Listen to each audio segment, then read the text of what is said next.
玩到哪儿都忘了，都有2星期没玩了。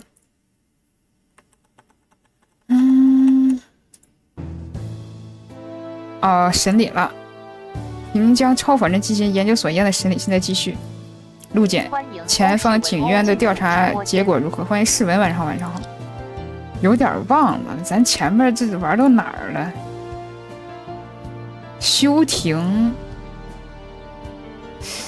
哦，当时是说那个土不对，我看看啊。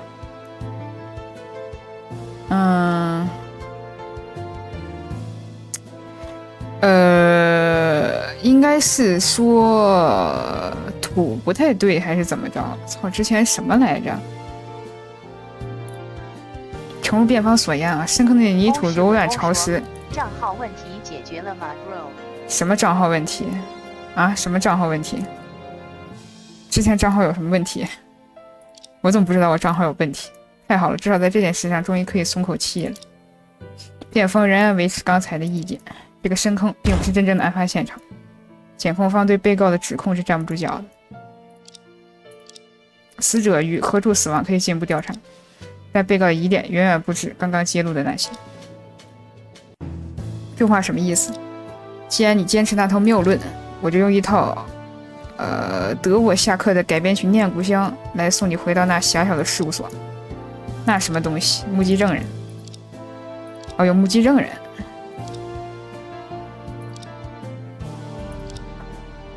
我应该开了吧 ？OK， 声音开大点。这位证人身份特殊，因此并未登记。若不是有人死缠烂打，也不会拖延致死。文欧说，明日方舟的号被人买了，那会对的，好了，回来了。我给他不是花钱44块钱买我的号吗？我给他了44块钱，然后把账号密码给改了。他那个号他是不能够改账号密码的，所以我要想拿回来其实挺简单的，因为他改密码需要我的手机号发验证码，所以他一旦一改密码，我这就能知道，所以他不让改密码。那不让改密码不活脱脱的我想拿就拿吗？然后我把密码给改了，这号归我了，我又拿回来了。改了个密码，然后最近在登，但是我真的好久没玩，我都快忘了明日方舟怎么玩了，你知道吗？都不太记得刷材料了，还是每天登一登吧，省着号没了。现在就每天登一登，然后刷经验升级，就这种，可能不会打活动了啥的，抽卡就这种。陆检，你应该知道，没有获得警方认证的证人，本庭是不能承认的。这位证人是研究所某个机密项目的参与者。若是发生了命案，他的身份不应被世人知晓。他虽然没有被登记，但沙刑警离开之前已经签下了他的作证许可。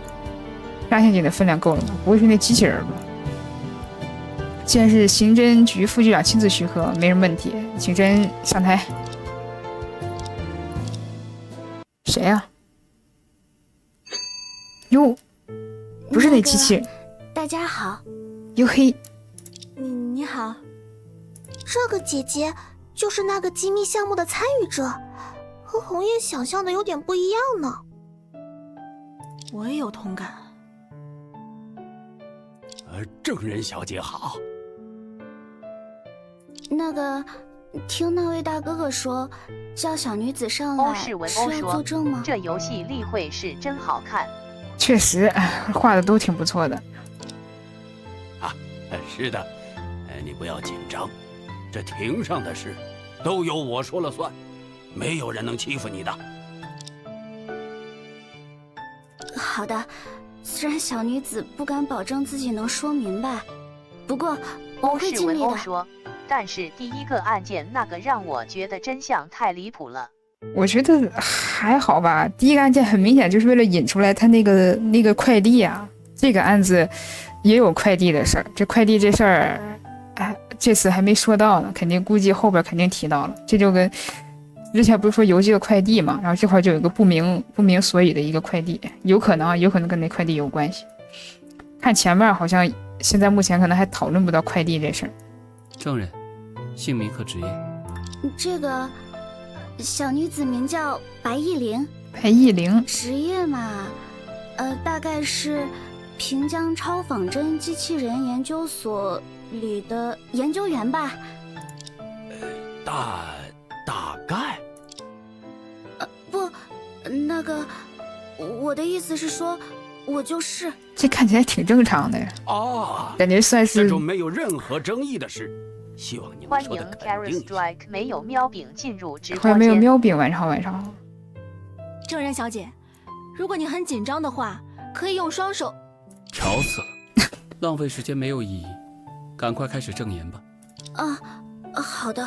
感觉这算是没有什么记忆点的女生吗？就一般逆转裁判啊，还有他这游戏里都会有点整点这个个性的，很有个性的角色，这看着就特正常，像个 NPC。请你把那天对检方说过的话，向法庭重新描述一遍。是指兰姐姐昨天的行动吗？小女子明白了。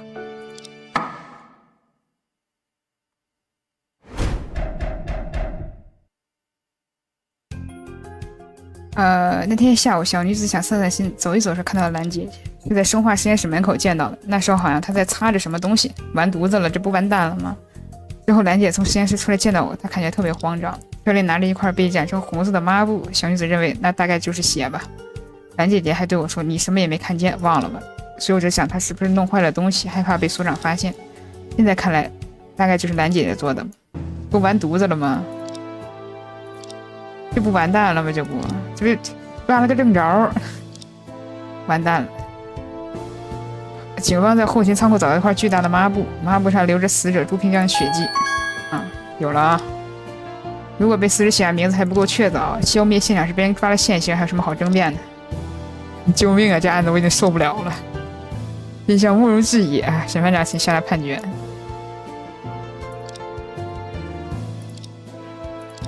这位证人我还是第一次见到，为了保险起见，请允许我询问，如果你觉得有必要的话。我靠，这好难啊！这所有证，这还有啥打的吗？这一点模棱两可的地儿都没有。等等，我服了。他当时是重复着对我说的，对，重复反复说了很多遍，是把你没看见忘了吧？这句话重了很多次吗？反对。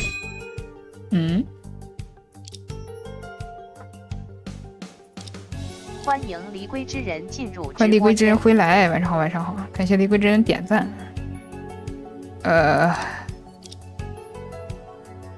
你当时被被告这么要求，没觉得奇怪吗？因为兰姐姐不是经常大手大脚的弄坏东西吗？欢迎弄坏东西进入直播间。欢迎世文回来。经常笨手笨脚的弄坏很多东西，所以所长总是骂他。那天上午整理器材的时候，他被所长骂了。那么一大把年纪了还那么冒失，小女子挺，你说那么一大把年纪了多大呀？20几。哦，你21啊，那怪不得。我操，你21岁就是研究所的研究员，这么牛逼的吗？如果总是这个样子，将来会不会找不到男朋友？你在说啥呢？你俩不会女同吧？我操，我有点受不了了。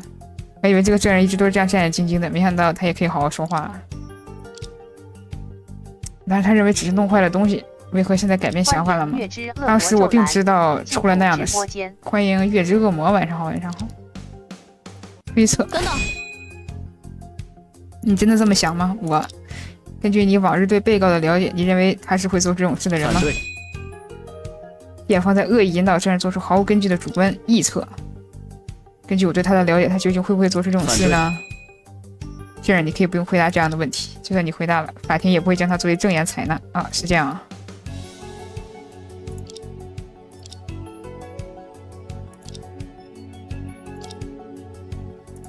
等等，那天下午你是去哪里散心的？去生化实验室。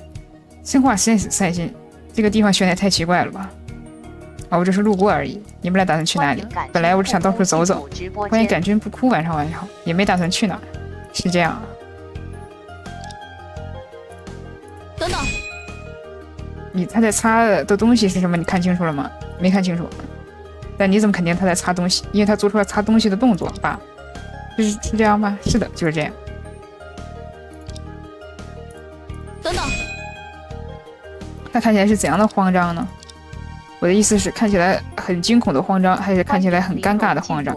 欢迎玲珑，晚上好，晚上大概是惊恐吧。反对。辩方，请不要在这种无聊的问题上对证人纠缠不清啊！反对有效啊！辩方这种细微的表情变化，不要为难证人，不然你来猜一猜，我是很惊恐的愤怒，还是很尴尬的愤怒？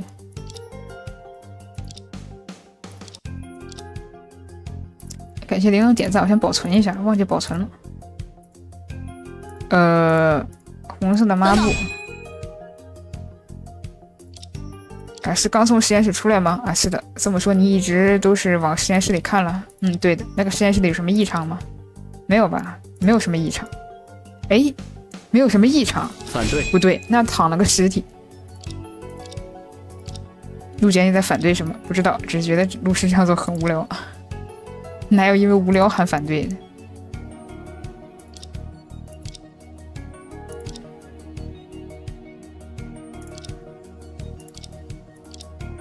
当我前往生化实验室看了一眼，但是什么都没看到。这个不对吧？没看到，没看到就有问题。等等，对，你真的什么都没看到吗？你看到蓝妙师的时候，他不可能站在一片真空里吧？小云想说的是，当时那个实验室就和平常一样。对的。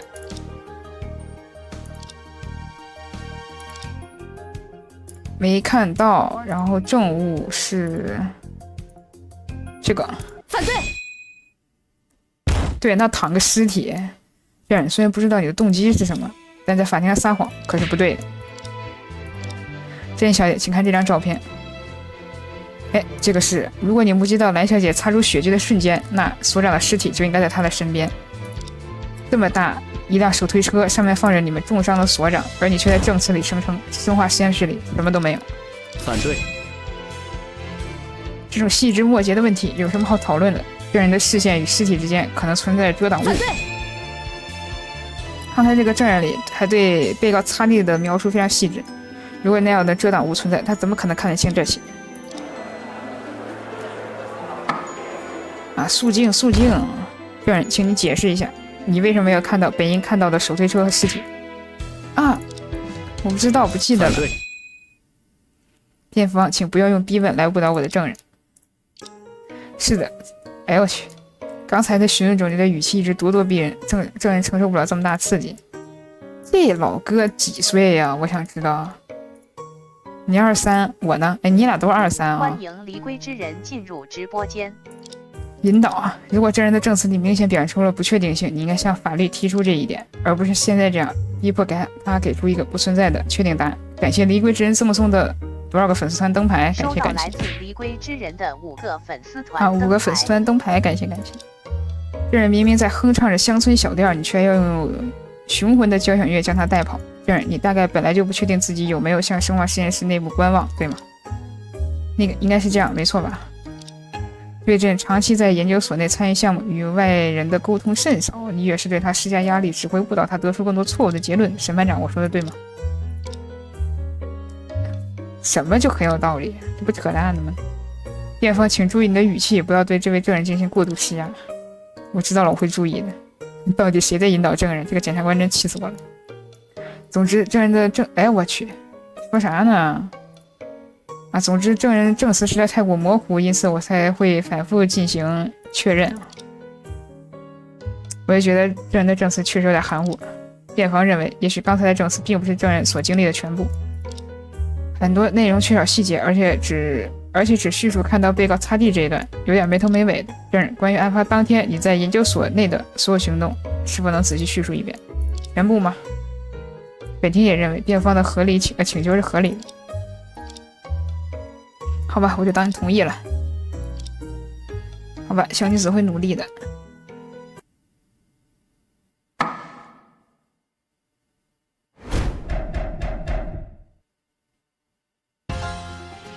来了啊，第二轮，小女子。我是123次元人进入直播间。欢迎123次元人，晚上好，晚上好。小女子早上吃了剑客叔叔做的早餐之后，她好像和副所长说了一些很严肃的事。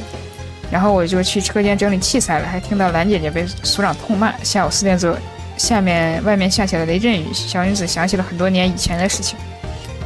很多年以前的事情是什么事情？接着屋里进了老鼠，小女子尖叫了一声，剑客叔叔就来救我了。后来剑客叔叔走了，我想出去走一走，就遇到了蓝姐姐。虽然不记得自己有没有往实验室看，但蓝姐姐手上确实拿着染红的抹布。小女子确实不善言辞，给她添麻烦了。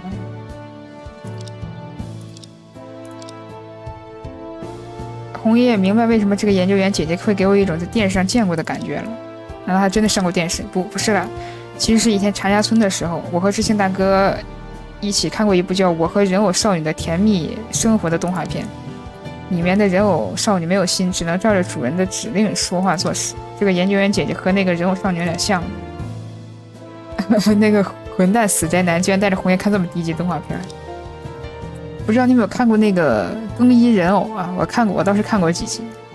算了，这不是现在重点，好像是叫更衣人偶吧。清明昨天已经说过了，自己是所里唯一的人形机器人。这白小姐应该不会是什么人偶少女，但是我还是觉得她很不对劲。OK， 开始询问。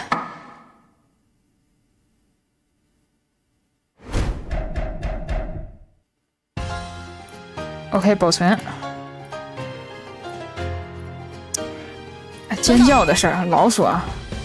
你们研究所里还有老鼠吗？研究所里反对。当时出现在车间里的并不是真正的老鼠，而是只机械鼠。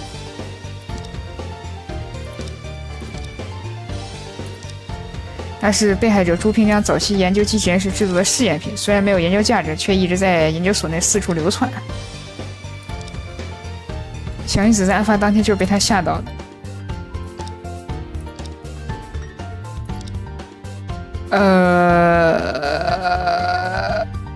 被机械鼠吓到应该没什么奇怪的吧？还是有一点奇怪。像这种外人猛地看到一只毛茸的小动物被吓到也正常。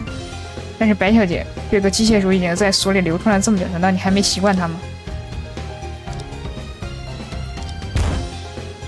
这人，你见到这只机械鼠的时候是怎么想的？反对。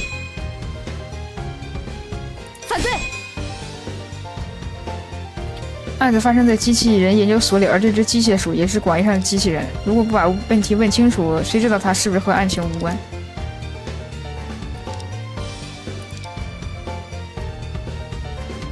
哦，请回答他的问题。OK。当时小女子在想，要是之前把家里……欢迎小冷天，晚上好，晚上。要是之前把家里那只黑猫抱来就好。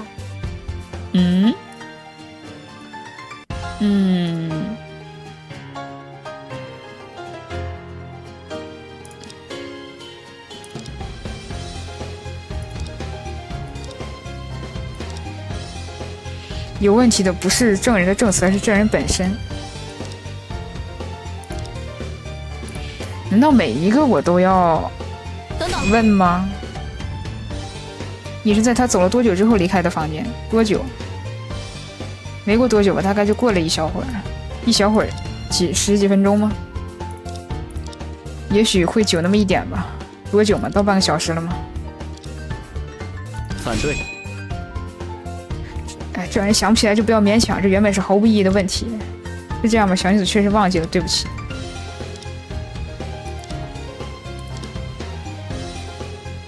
还是问问这只黑猫。黑猫你养的吗？是的，是外婆送给小女子的礼物，名叫托盘。如果早一点把它带到研究所来，就不会被老鼠吓到了。要是换做红叶，也希望身边有这样一只见义勇为的猫。只可惜爷爷他猫过敏，红叶没办法把茶壶带回家里。是不是看漏了什么线索？是不是看漏了什么线索？什么意思？是要举证这句吗？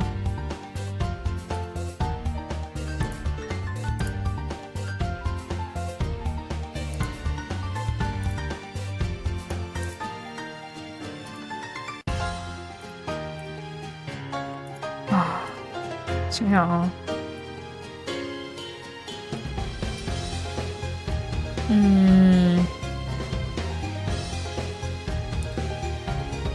先看看其他证据啊。等等，这你确定看到了被告拿着染红的抹布吗？是的，我确定。那个不用再犹豫一下。哎，为什么小女子在犹豫呢？不，我只想说，你真的这么确定？是不是又是记错了？像刚才实验室的事情一样？不会的，只有这件事小女子记得很清楚，绝对不会错的。这样。偏偏记住了最关键的部分，真是烦人。等等，这个剑客叔叔是哪位？剑客叔叔啊，是研究所里的一名研究员。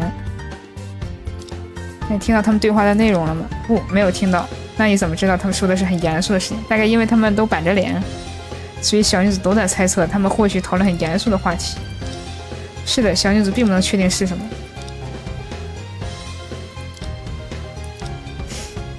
听到的是等等，整理器材，这是你的工作之一吗？应该是吧。那你一般是什么时候做这些工作呢？反对。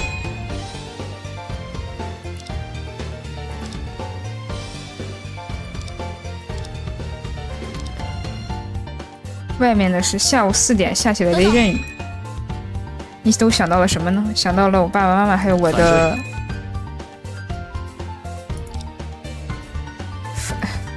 哎，我真服了。尖叫的是。等等，你们研究所里还有老鼠吗？哦，这个，反对。刚才说过了。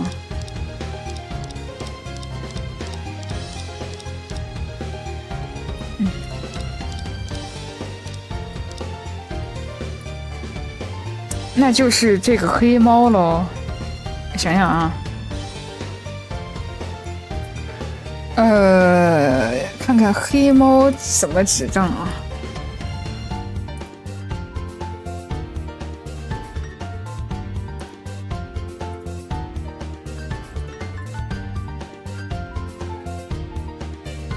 ？4点，这个是对的。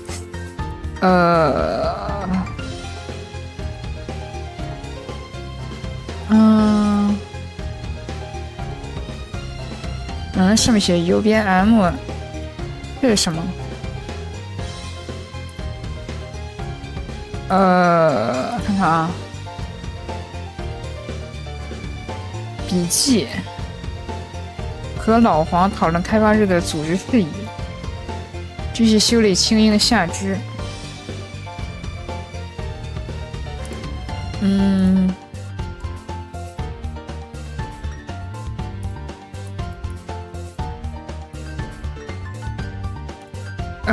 我靠，黑猫，我想想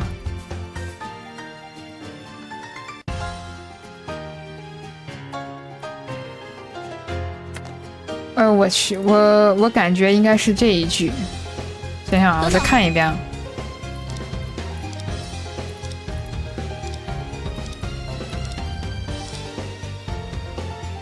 黑猫真的可以被盗的，我是不是看漏了什么线索？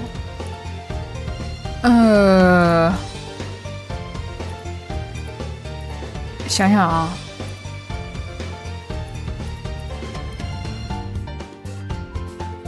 这个呢？不对，不对。想想啊，想想啊，这个吗？不对。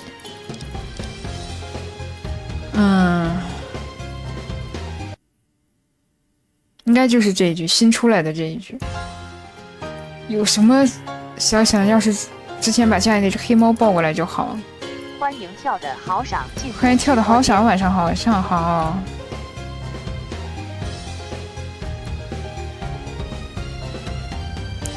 黑猫是什么呢？不对，我好有点疑惑。跳的好赏说：“快给我揪揪你的小小头。”什么呀？快给我揪揪你的翻盖手机！我今天学会了一个词，你知道吗？叫翻盖手机，笑死我了。反对。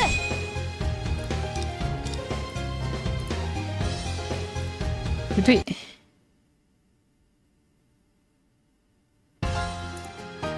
我靠，我真的要穷举了，我感觉。好赏说：“反对。”咋的了？跳的好赏说：“谁教你的？”抖音啊，抖音。跳的好赏说：“那么坏。”抖音啊，抖音。反对。不对。我现在已经疯狂穷举了，我已经不知道出是什么。不是这句吗？跳的好赏说：“以后不许看了。”为什么呢？这我刷到的，那怎么办？那能有什么办法？零针起手了，那没办法呀。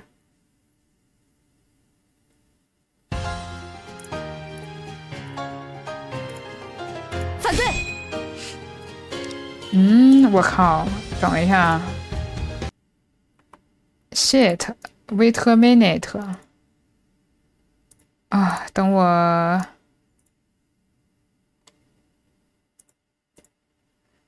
搜一下，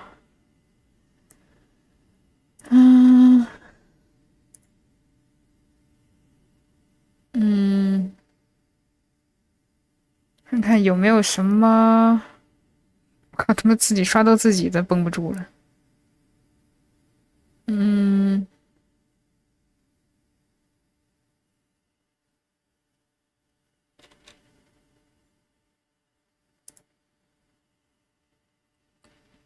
是这个吗？第3章的1，我看一下。第3章的1，看。OK。第2章，第3章的2呢？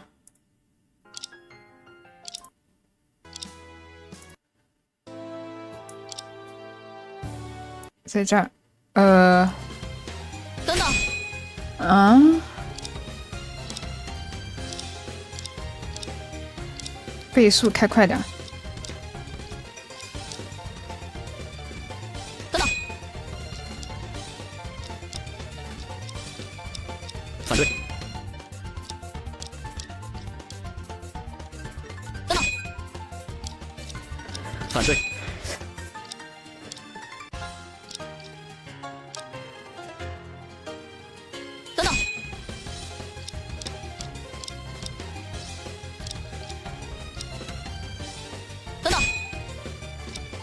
反对，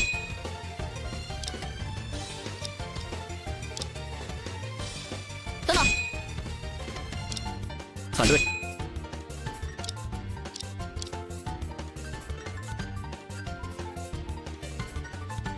反对，反对，就这段啊，就这段。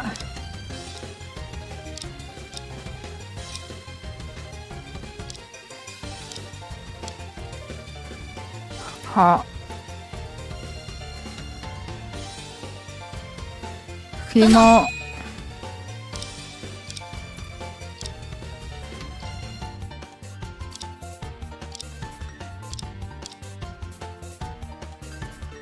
好，等会儿啊，调回正常速度。宣传海报吗？我靠，宣传海报！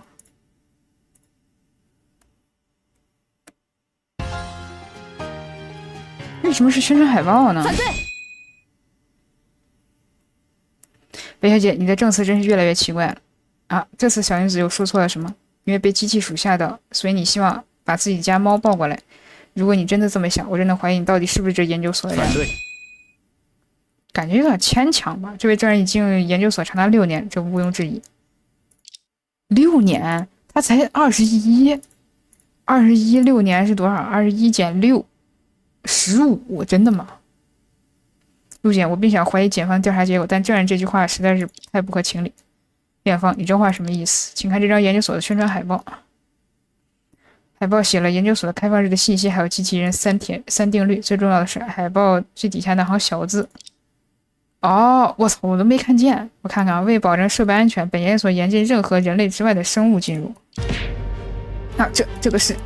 韦小姐，你身为一名在研究所里工作多年的研究员，不可能不知道禁止非人类生物进入这条规定。可是当你看到一只机械鼠的时候，第一反应却是我想带只猫进来。你怎么会有这样的想法？实在太不合理了。韦小姐，你说的话些许多细节含糊不清，其中内容究竟有多少可信的？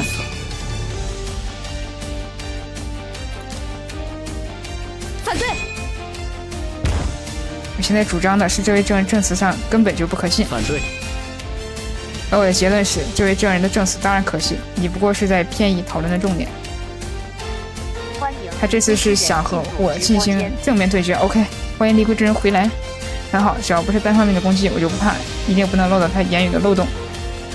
好的，保存。而且离归之人赠送的粉丝团灯牌，我先保存。会让语言的可信度降低。的一个粉丝团事实上灯牌，我现在就无法相信他的证词是亲眼所见。那只是因为这位证人的证词对你太过不利，你不愿接受，如此而已。证据表明，证人已经在研究所生活长达6年，这是比任何巧言都牢固的事实。反对！确定是6年，而不是6天吗？这位证人，反对！你的主观感受在这个法庭里，就如同一头水牛进了维也纳音乐厅一般，毫无意义。无论是书面证明还是证词，能证实这位证人在研究所生活状态的证据，要多少就有多少。想要质疑他的身份，我建议你还是省省吧。对不起，我再重新想想。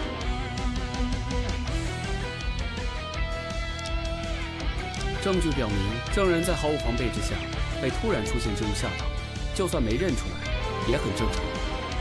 反对！据青英小姐所说，整个研究所里的机械生物，除了她自己之外，就只有扫地机器人月光金字塔和这只机械鼠。一共就这么2样东西能出现在脚下，怎么可能会认不出它？感觉这有点牵强，那万一人就怕老鼠呢？证人或许根本没认出是机械鼠，只看到一团可怖的黑影。反对！如果证人真的在研究所生活了6年之久，应该早就习惯了这所谓的突然惊吓，就算有一瞬间没反应过来，也绝不会把它当成什么可怖的黑影。但是听清楚，无论证人是被机械鼠吓到，还是想要把猫抱过来，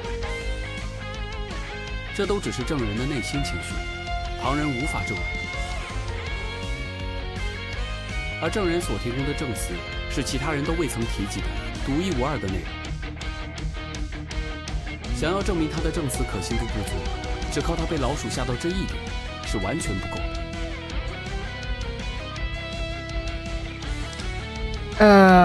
这块证人面对自己讨厌的老鼠，主观感受的心理活动无法被证伪。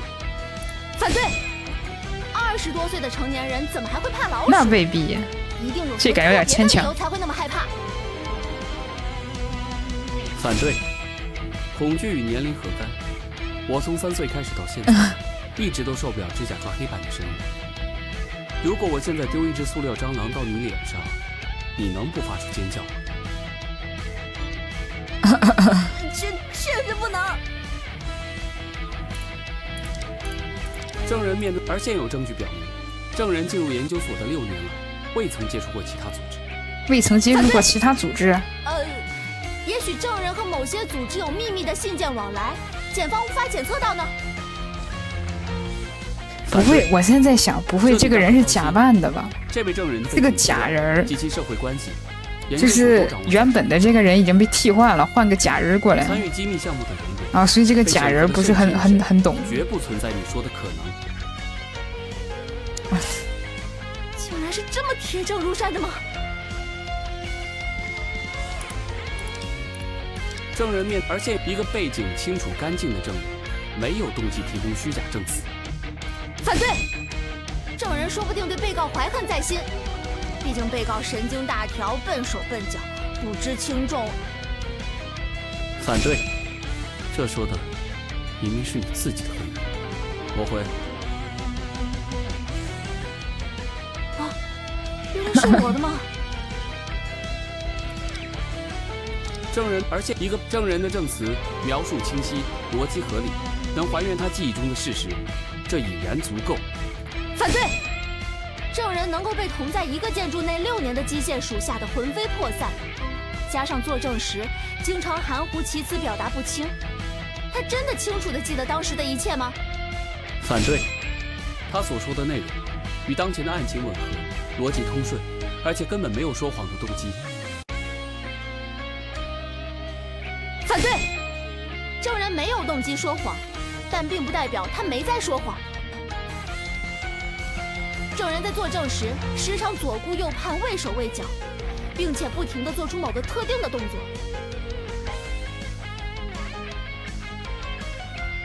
对此，我其实有一个大胆的猜测：这位证人的证词之所以漏洞百出、模糊不清，是因为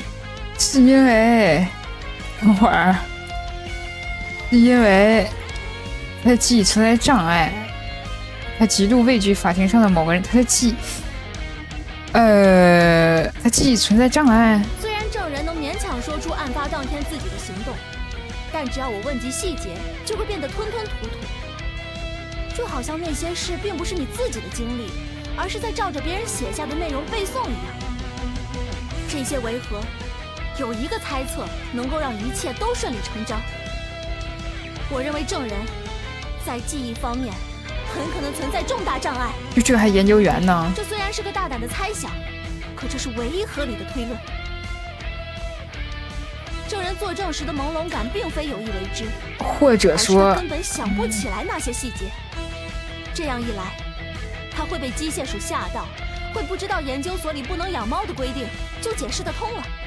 这位证人没有在说谎，他只是纯粹的失忆了。我勒个去！怎么得出失忆这个点子的？我觉得这有点扯啊！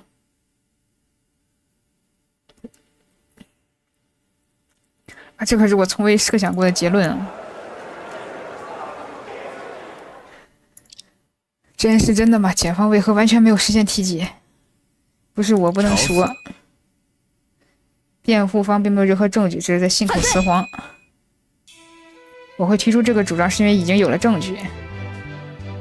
不可能，这位证人隶属机密项目，连检方都没有他的全部资料。你和他今天才第一次见面，怎么可能掌握证据？你说的对，今天证据确实没有被我掌握，因为此时此刻他还不在我的手中。审判长，辩方请求立刻在庭上检查一件证物，紧急搜查嘛，这样行动可能会引起骚乱。不会了，这不是大规模的搜查，我想调查只有一个地方。想要证明真实情况，只要检查我什么呀？检查什么呀？证人席位，这要检查白小姐所在的证人席，并且说是她的随身物品。白小姐，可以麻烦把你手里的笔记本给我看看吗？哦，你从入庭以来就不断的在翻阅它，一旦被我问到问题，更是会反复确认它的内容。笔记本里到底写了什么？我想此刻大家都很好奇。里面什么都没有，这只是小女子的日记，什么都没有。那这样就很好说了呀，我可以篡改你的日记呀。雷律这么一说，我也觉得你这个笔记本非常古怪。白小姐，法庭之上没有任何私人物品之说，既然法警允许你携带它，本庭就有权查阅，那么麻烦你交上来。到底还是变成这样了。审判姐，小女子可以把日记交出来，但是这里人太多了。明白了，日记毕竟涉及到你的个人隐私，确实没必要公布给这么多人，就请几位相关人士留下，其他旁听人员暂且回避吧。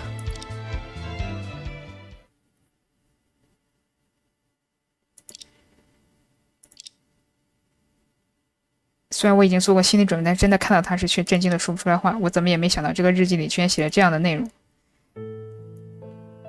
这是可爱又坚强的。欢迎离归之人进入直播间。欢迎离归之人回来。这是什么？多重人格吗？是可爱又坚强的小美女白依玲。我就是你，你就是我。下面内容可能会让你吃惊，不过请千万要相信，因为这本来就是你自己写下的嘛。18年3月10号，你因为交通事故受了重伤，患上了周期性失忆症。自那之后，你的记忆力只能保留7天，好嘛，7天。每到周六就会回到事故前那一夜。今天什么日子？请抬头看看电子日历吧。这是剑客哥哥专门去天照民国买的呢。你现在所在的地方叫做平江超仿真机器人研究所。我看看啊。所以呢，每个人对你都很好，他每天都在陪伴你，想办法为你治病。虽然大家都喜欢你，你也喜欢大家，但很遗憾的是，你现在记不得他们了。不过不要紧，每天发生的事情你都写在这个本子里了，稍微翻翻就知道了。爸爸妈妈出远门了，他们不久之后就会回来哦，请做乖孩子，加油！爱你就等于爱自己。白依玲，18年4月25号。在这个记录了震撼内容的扉页之后，就是白依林小姐写下的一页页日记。从拿到这个本子开始，她便日复一日的记下每天发生的事情，防止自己把它们忘掉。这些日记6年来从未断过，直到案发当天。很抱歉，小女子刚刚骗了你们。如你们所见，小女子的记忆停留在6年前，我的证词只是照着本上的内容诵读，其实我已经什么都不记得。欢迎 Hackshare 点进入直播间。欢迎 Hackcat 点晚上好，晚上实在难以置信。证人，我对你的遭遇深表同情，希望你不要介意刚刚的言辞，没关系。证人，这个情况你为什么不在一开始就告诉我们？小女子是机密项目的参与者，我的病情也属于秘密的一部分。在开庭之前，我和检察官哥哥做了约定，要尽最大努力隐瞒这件事。原来陆姐你是知道的吗？是的。这位证人是某个项目的志愿者，由于他的欢迎离归之人回来，由于他记忆的特殊性，刚好可以成为某个实验的研究对象。检方受到研究所管理者的委托，才隐瞒了上述事实。证人，如果你的记忆内容属实，你对研究所的记忆应该只有几天才对吧？确切的说，小女子的记忆在昨天才复位过，完蛋了。竟然只有1天嘛，虽然我不太适应这个身份，但日记里记载6年，每一天看起来都非常有趣。小女子翻了一遍又一遍，怎么都看不够呢。希望自己能够亲身经历这些事。有一件事研究所的人不可告诉我，但是我能猜到，小女子的爸妈们已经不在人世了吧？关于他们的事，日剧里一句没有提过。如果他们还活着，怎么会6年都不来看我呢？哦，你还在啊，小白，这话可不要乱说。虽然小女子总是把大家忘掉，但你们可以一次又一次的重新接纳我。对小女子来说，你们都是我的家人呢。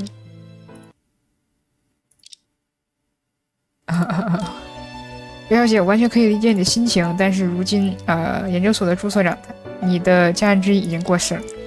蓝妙是真的是杀死他的凶手吗？我们必须把真相查出个水落石出。我想你也不会希望这场审理出现任何差错。那是当然的，可是就算很忙，我真的已经忘记了那天所有的事。这人的记忆虽然不复存在，但他日记有很强的参考价值。检方也做过笔迹鉴定，他记录的案发当天的内容都是真实有效的。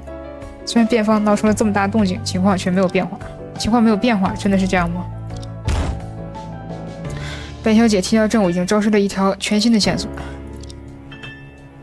日记上的内容，证人好像就在作证时说过了吧？没错，但这日记中最关键的地方并不是内容本身，确切的说，日记中最重要的线索在这里啊，被撕了一页，就是他，就是这条被撕裂的痕迹。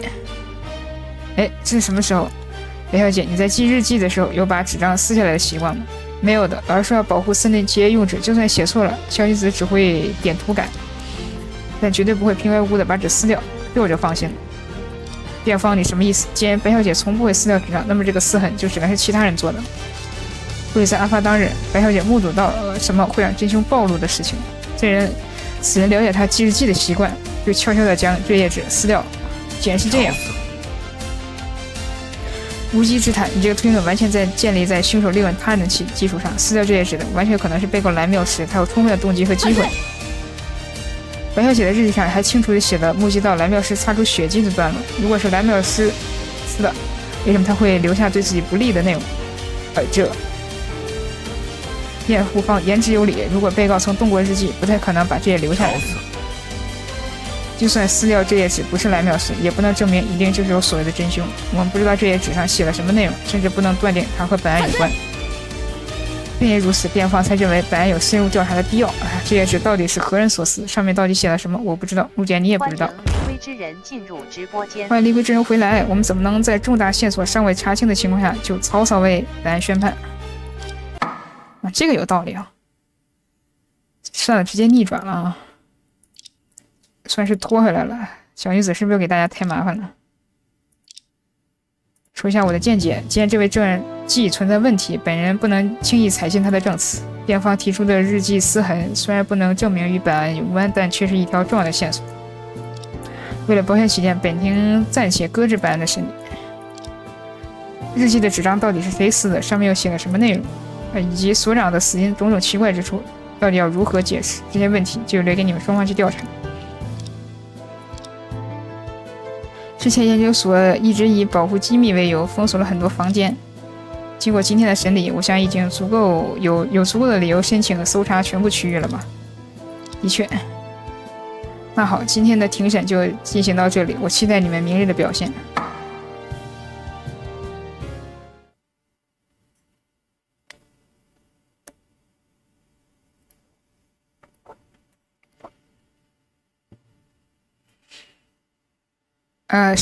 草，回来了啊，终于回来了。OK， 第一天庭审完事儿啊。冬雪姐姐辛苦了，来喝杯热茶吧。哦，对了，说起来喝到饮料哈，今天去看电影的时候，去喝星巴克就觉得星巴克贵有贵的道理啊，感觉确实是比瑞幸好喝啊。虽然几个月以前红月去过一次那个法庭，但像今天这样站在助手席，感觉真的是完全不一样的。但是我和红叶你一样，也是个助手，只能给龙叔打杂了。如今想来，我和他相比，果然还是差得很远。是吗？可红叶觉得还是冬雪姐姐你的辩护风格更加惊心动魄呢。今天咱们还有不少时间，要去做点什么呢？那还用说，当然是重返研究所继续昨天调查了。好的，红叶这就去收拾行李。在休庭之前提到过，研究所很多区域曾经是封锁状态，我们今天过去时应该就能看到他们的全貌了。OK 啊，有新的图可以探了啊。红叶，对于今天这场审理你怎么看？我觉得今天冬雪姐姐表现特别神勇，我虽然遇到了很多危险，但都被姐姐你一一化解了。这个你就别抬举我了，今天能勉强撑下来，都是多亏了红叶你啊。即便是最后关头靠白小姐日记扭转局面，也只是个意外罢了。到目前为止，我们还没有碰到案件的核心，也没有找到其他任何嫌疑人。这种走一步看一步的辩护法，能撑过第一天，真是撞了大运了。是这样吗？红叶看过的动画里经常说，运气也是实力的一部分。如果一直能碰运气，碰到胜诉，这案子肯定会被载入事务所的史册啊。还有那个检察官陆春潮，真是又奇怪又气人的家伙。他在摘下耳机的时候，简直像变了一个人。那个耳机会不会就是他的力量封印呢？现实中没有这种东西。那个检察官的发色和眼神有一点点眼熟，估计他也是你当年那个案子的老熟人啊。不管怎么说，案子已经拖到第二天，今天的调查一定要加把劲儿了。我也会好好帮忙的。案件的疑点，说起来这个案子已经过审一天了，却还是疑点重重。是的呢，虽然检察官哥哥在法庭上岔开了话题，但是咱们还是没能弄清楚所长爷爷到底是怎么死的。没错，坠楼致死这个思路一定有问题。还有陆检提到的那个深坑，感觉也有古怪。梦不见的梦见进入直播间。欢迎梦不见的梦见，晚上好，晚上好。咱们去研究所的时候，还是过去看看吧。还有那位研究所员姐姐，她的日记到底被谁撕掉了呢？如果案发前后白小姐刚好注意到了凶手的踪迹，并把它记录下来，那撕掉日记的人很有可能就是杀害所长的真凶了。真的吗？说到底，这只是一种可能性罢了。这种推测还不足以成为证据。要是咱们能够找到被撕掉的那一纸就好了。或者还有一种可能，我在想，这个人，磨面猫进入直播间。欢迎永不磨面猫，晚上好，晚上好。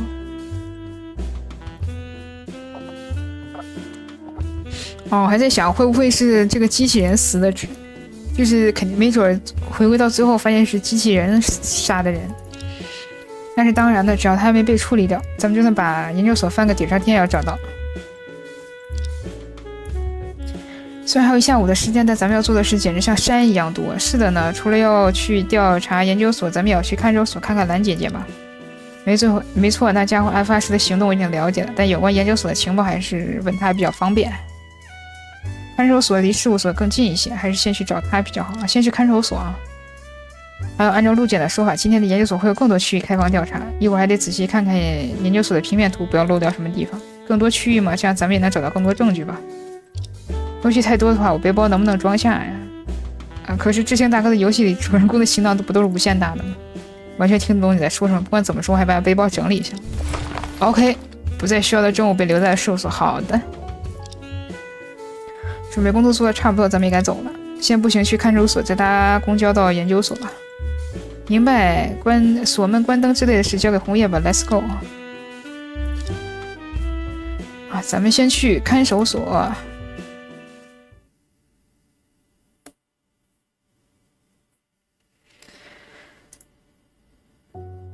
OK， 这次看守所格外安静，我还以为又听到守卫的喧嚣声。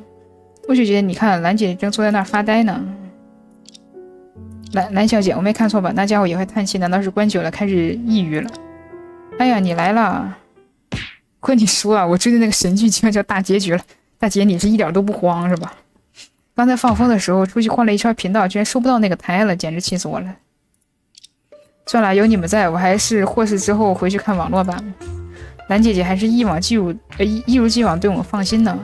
那当然，我就说了嘛，有律师妹子在，胜诉是妥妥的没问题。明天绝对能用证物把那个检察官打得落花流水。我要是那样做了，会被审判长轰出去的。啊，是想问一些研究所的情报。哎，我才来1个月，知道的不算多，不过有什么问题随便问了。今天的法庭我可是真被你坑惨了。不怪你怪谁？要不是你遗漏了这么多重要情报，我怎么会一直那么被动？反正都挺过来了，就没什么大不了的吧。算了，反正天塌下来你也不会在意。说起来，我今天算长见识了，原来法庭是这么厉害的地方。还有那个死鱼院检察官，难道是豌豆机枪转世吗？嘴炮真是又快又猛。如果还是律师妹子，你更帅气，居然能对着他吼回去。那个震耳欲聋的音量，我真是佩服的五体投地了。兰姐姐，为了我们，也为了你自己着想，今天可不能对我们再隐瞒情报了。你在案发当天的行动我已经了解的差不多了，今天来找你主要是打听更多研究所的情报，请你务必好好配合。离归之人进入直播间，欢迎离归之人回来啊，没问题，就算是为了今早出去追剧，我也一定会好好配合的。今天的证人白依玲可以和我们多说他的事吗？哎，果然还是问到他了呀。为什么一提到他你就一副这什么讳莫如深的样子？是怎么念？这不是明摆着吗？小白的身世多可怜呀，他的记忆已经是那个样子了，那个死预言居然还拖他上来作证，真不知道他安的什么心。虽然他在庭上做出了对兰姐姐不利的证词，但你好像一点不记恨他。有什么好记恨的？他只是把看到的说出来而已。我本来就超可疑，这能怪他吗？亏你有这个自知之明。为什么想问的是，小白的记忆状态是研究所人尽皆知的事吗？哎，连我这个实习生都知道，别人应该知道的吧？虽然他参与的是不可外传的机密项目，但大家总还是会在所里遇到他。如果不提前告诉我们，岂不是很不方便吗？比如说小白每周都要重新认识我们一次，光这一点就超奇怪了。仔细想想，如果不告知你们原委，确实不太方便。不过这样一来，岂不研究所每个人都有嫌疑了？我觉得撕掉他日记的人可能会是谁呢？啊，想想啊，没想出来。他那个项目组里好多人呢，我哪知道会是哪个？要不你把他的日记拿过来让我看一眼，说不定能想起点什么来。总觉得他提到日记的时候两眼放光，这样做真的好吗？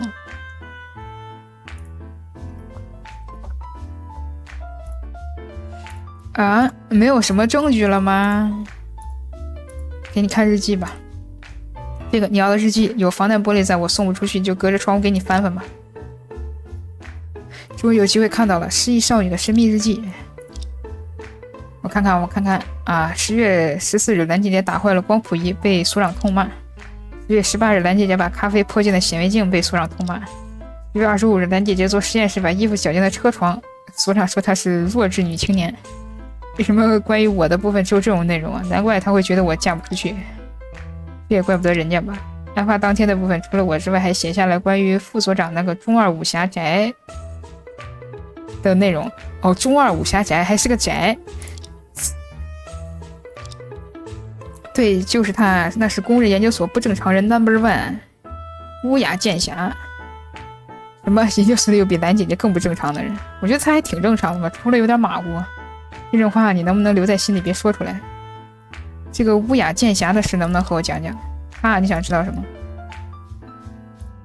感谢离归之人赠送的一个粉丝团灯牌。离归之人的一个粉丝团灯牌。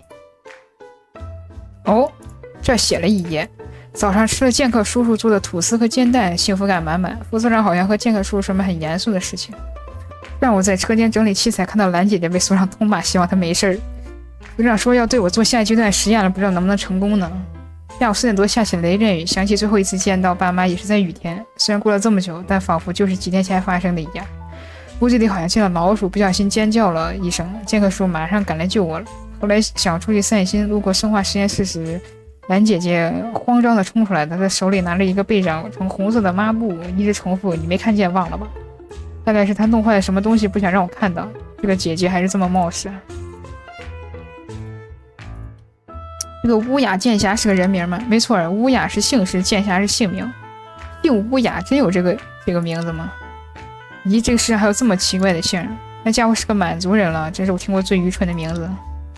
虽然是有点奇怪，但也说不上蠢吧。你看他关系很差吗？当然好不了，他每天都神神叨叨的，脑子极其不正常。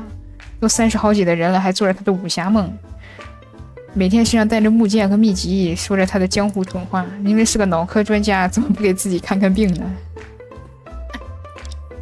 这个乌雅研究员来研究所多久了？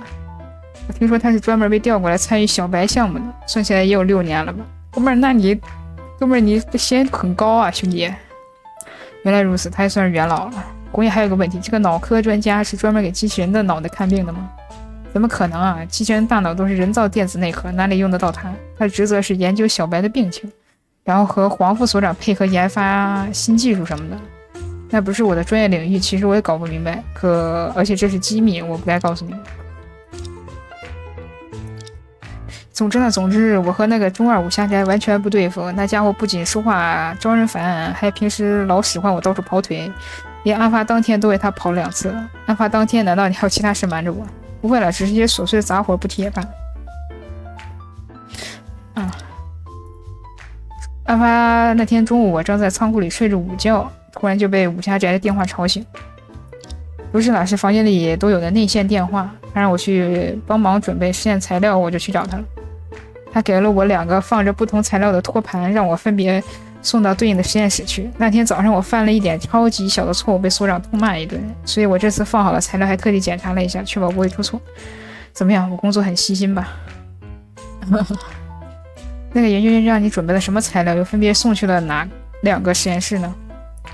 应该是一盘抗磁性的非金属石墨线缆，送去生化实验室啊。那是不是就这个了？另一盘好像是脑神经实验中常用的电解质溶液，送去电磁实验室。虽然这个配置奇怪了点，既然他这么要求，我就这么送了。我不太明白你为什么觉得这个配置奇怪。那个虽然我对脑电实验没什么研究，但那个石墨电线明明是电磁实验室的标配，但却让我送到生化实验室去，不是很奇怪吗？也就是说，2盘实验素材被送到了错误的位置吗？哦。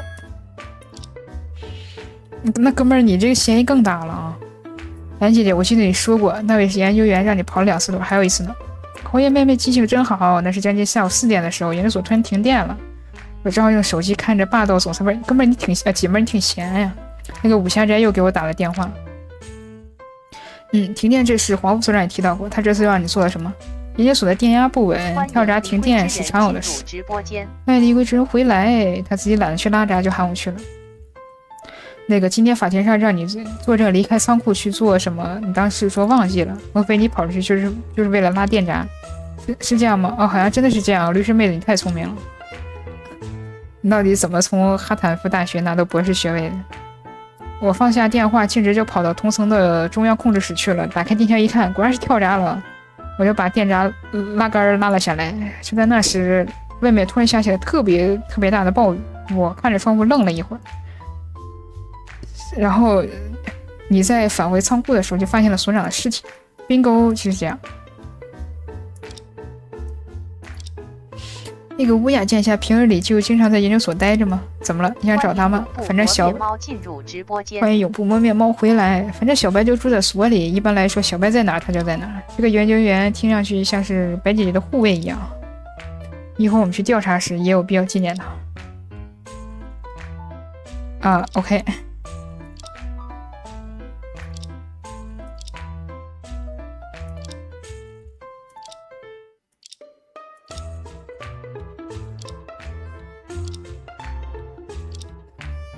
OK， 都问完了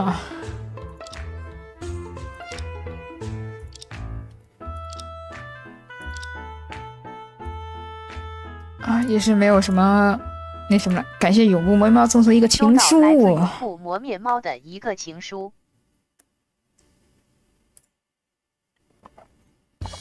今天研究所的大门和昨天相比气氛完全不同啊！今天不下雨了。是的呢，昨天来的时候阴云密布，今天是个晴朗好天气。陆检说过，研究所背面有个深坑，是检方推断的案发现场。昨天咱们调查的时候，的确没有看过建筑的背面。OK， 可以搜查了啊。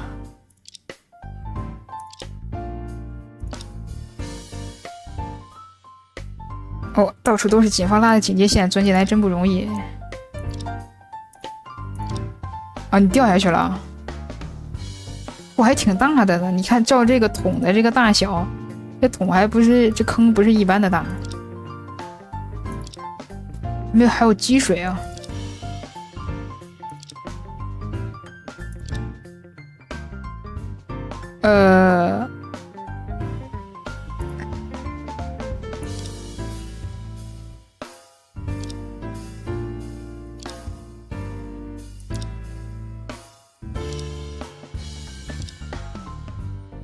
有些疑点就更加解释不清了，什么疑点？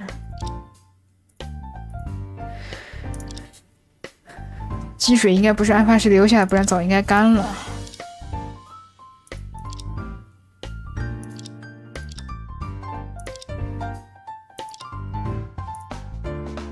那坑底惹眼的东西是什么？好像是件衣服。哦。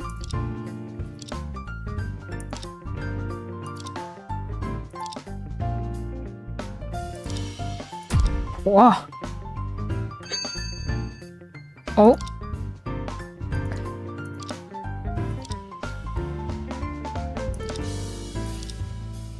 遗失的金属背心吗？欢迎永不磨灭猫进入直播间。欢迎永不磨灭猫，晚上好，晚上好。这东西是实验室的护具，有本打仗用的，肯定是越轻便越好。OK， 啊，遗失的金属背心找到了啊。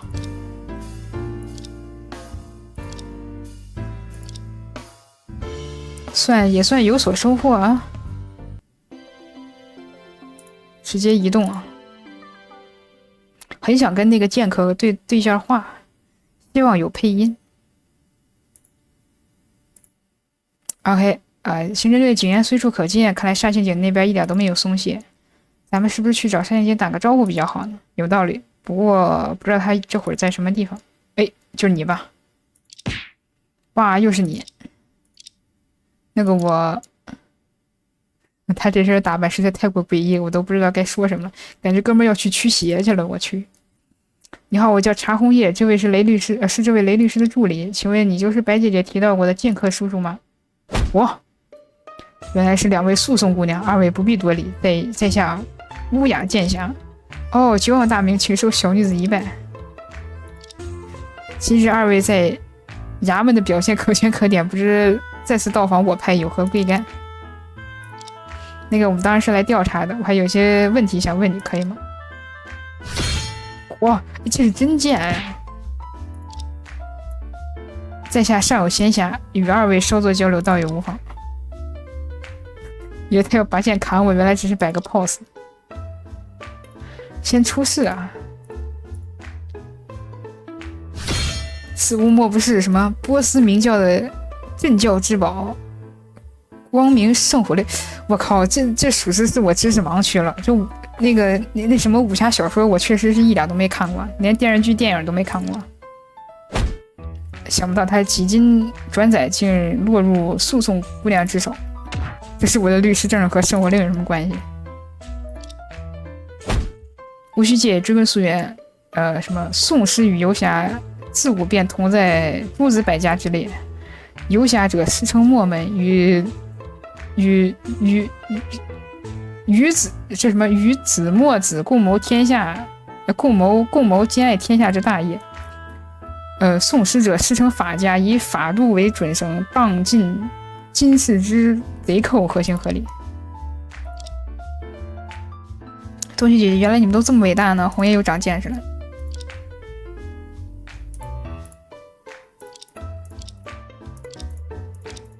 啊，都出示一下。哦，诉讼姑娘看招。姑娘虽然手持七杀追魂绝命伞，在下的七尺清风却也不是吃素的。就让在下用这手中的正派神兵会姑娘这魔教至宝。凭什么你的是正派神兵，我的就来自魔教？好好，我这把它收起来。如此甚好，只是姑娘仪表堂堂，何故要委身魔教，还是早日迷途知返？是是，大侠虽即是。啊，都出示一遍了，看有什么反应。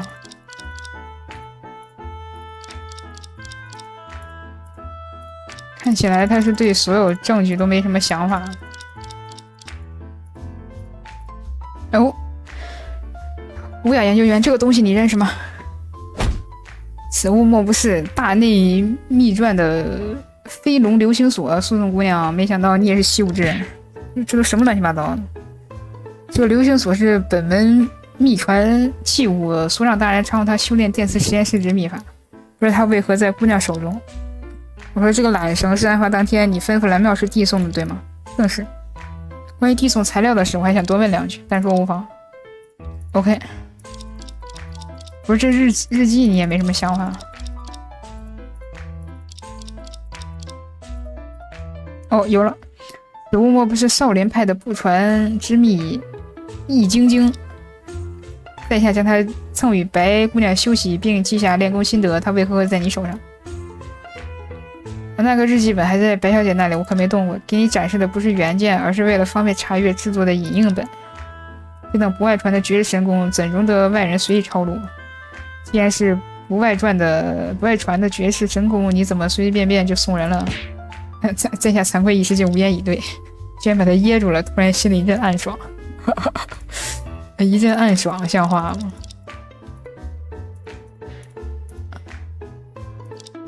乌雅研究员，你还好吗？无妨，白姑娘正值大好年华，得此顽疾，实在可惜。在下亦期望功力更上层楼，早日为之开解。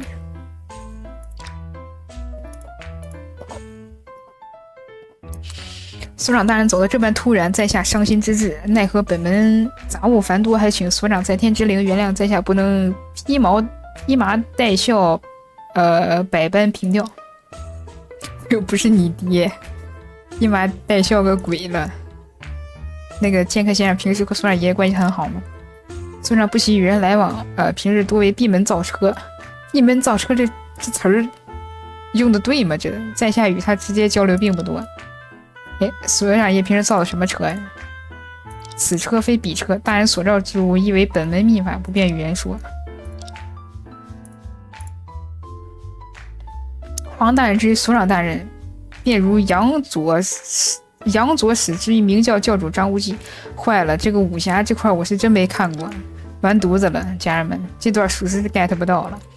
数年来，本门上下全仗他一人打理，方才安定平和，扬名天下。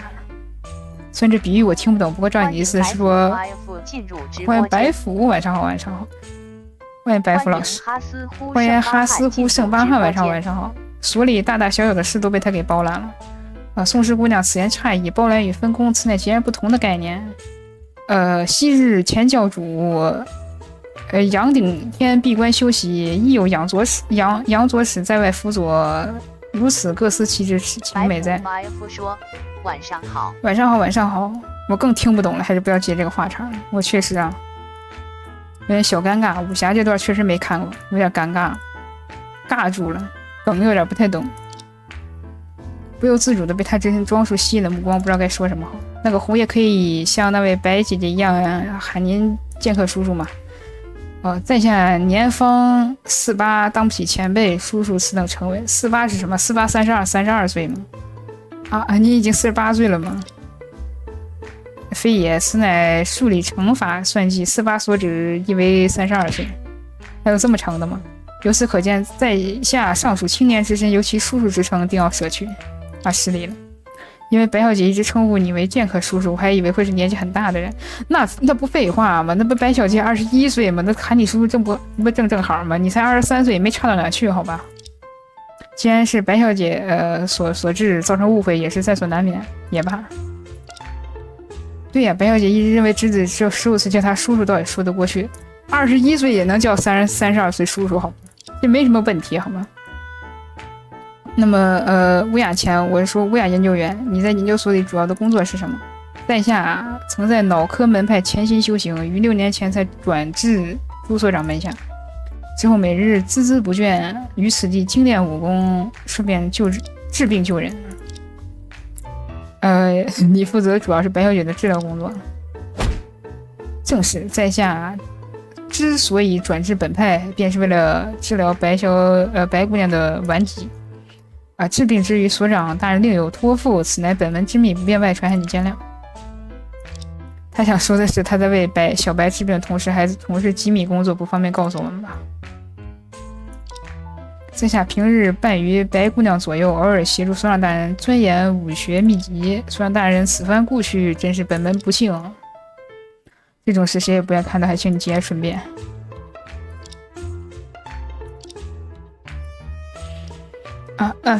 问一下案发当日的行动。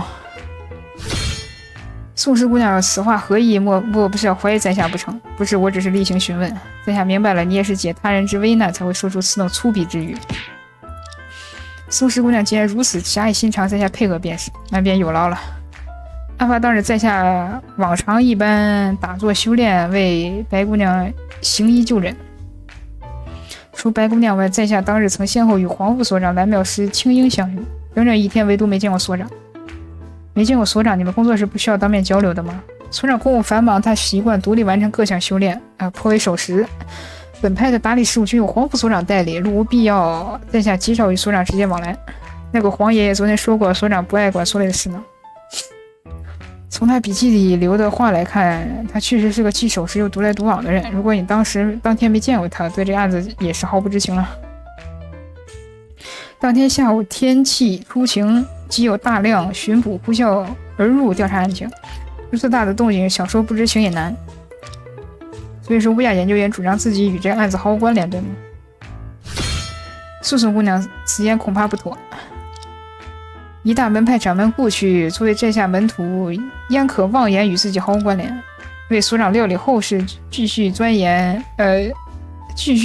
研习传扬本派武功，乃是每一位平江人的使命。欢迎叫我弟就可以了，进入直播间。欢迎叫你弟就可以了。晚上好，晚上好。我还以为他要说什么呢。冬雪姐姐这个话说话有趣的剑客叔叔好像和这个案子完全无关呢。我们掌握的信息太少了，现在下顿了还是早了点。案发当天，你是不是曾叫蓝妙师把2份材料分别送到生化实验室和电磁实验室？确有此事。现在本门不传之秘，宋氏姑娘询问此事有何意图？其实我就随便问问。所长的器物至少让旁人染指，落这些材料流入外人之手，怕是不妥。我虽然不懂你们实验，但据蓝小姐所言，这段缆线本该是在电磁实验室使用，为什么你会指使她送到生化实验室？姑娘何出此言？这飞龙流星锁本是电磁实验室的器物。欢迎离归之人进入直播间。欢迎离归之人回来，晚上好，晚上好。在下断然不会让他送往别处啊！可蓝姐姐说她记得清清楚楚啊，你让她缆线送到生化实验室，靠，她不会记错了吧？想必是蓝姑娘事务繁忙，如往常一样记错了吧？以蓝姐姐的性格，把东西送错好像也挺正常的。反正要么是她故意的，要么是她忘了。蓝姑娘平时做事冒失，材料越有余，便已损坏本派无数珍品，导致她会张冠李戴，在下应当亲自送去才是。哎，这个有可能是个点啊。欢迎离归之人进入直播间。这个可能是个点，这事不可能是平白无故就送错了，没准将来法庭上是个点。在下的回答，二位可还满意？哦，感谢离归之人赠送的，收到来自离归之人的10个人气票。感谢离归之人的10个人气票。虽然没问出什么有价值的信息，但也找不到任何破绽。在下还有要事在身，恕不奉陪。二位姑娘，咱们就此别过啊！打扰了。那个剑客叔叔虽然说话怪怪的，还是挺有意思的呢。他哪里是有意思，简直可以列入怪人范畴了。若不是看着他带着研究所的胸卡，我还以为是自己走错片场了。哎，是红叶错觉吗？大厅的警察叔叔好像突然变少了。1层的某个区域咱们都调查过了，趁着时间还早 ，OK， 直接指明了去其他楼层了。那就先去2层呗，1层1层看呗。咱们先去哪里比较好呢？我看了一下平面图，2楼只有几间办公室，想调查。失去忧郁的工业大物进入直播间。欢迎工业大物，晚上好，晚上好。2楼只有几间办公室，想调查，也许还要征得他们的同意。3楼那个电磁实验室，咱们昨天还没去啊，就从他入手吧。好嘞。说起来，这么大功率电梯上升真是安静的啊！怎么了？停电了。失去忧郁的工业大物说：“晚上好。”晚上好，晚上好。好黑啊，红叶要看不到了。我抓到你的手了，放心吧，红叶。我觉得应该不是地震吧？电梯的顶灯也灭掉了，该不会停电了吧？那说咱们会一直上升飞到天上吗？幸好这个研究所只有3层，就算坠梯应该不会有什么危险。显示屏似乎失灵了，刚才晃的实在厉害，我也不知道是几层。哦，这块没准就告诉了停电了，可能跟大家想象中的不太一样。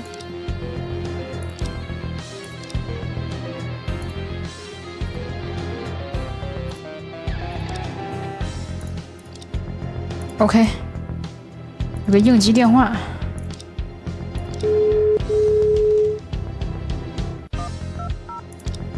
太好了，有人接了。那个外面是停电了吗？我们被困在电梯里了。莫非是宋师姑娘？哎，你是乌鸦研究员，正是在下。本门近日电压不稳，停电频繁，害姑娘受惊了。电梯内虽无尖锐之物，黑暗中仍不安全，还请二位当心。不是提醒，不过我们该怎么出去呢？姑娘，请稍安勿躁。本所的电梯内备有备用电源，只需稍后片刻便会自行进至最近的楼层，打开门扉。原来如此，就谢谢你了。本次千里传音就此结束，二位请便。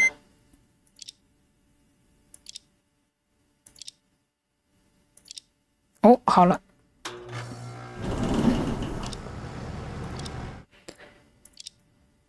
这出来看看是几层？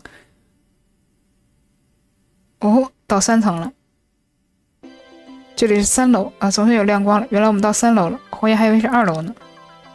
停电时电梯晃动的太剧烈，把人都晃晕了。下次咱们还是走楼梯吧。哎，前面那个人好像杀刑警吧？哎，真的，他好像走进了右边的房间。正好有事要找他，快跟过去吧。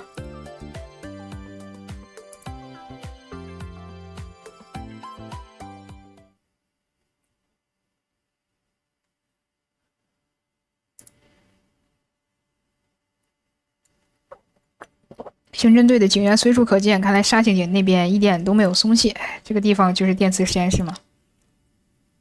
是我的错觉吗？为什么觉得自己好像来过似的？还真是，这跟那个生化实验室好像挺像的。等会儿，不会走错了吧？生化实验室在这个位置。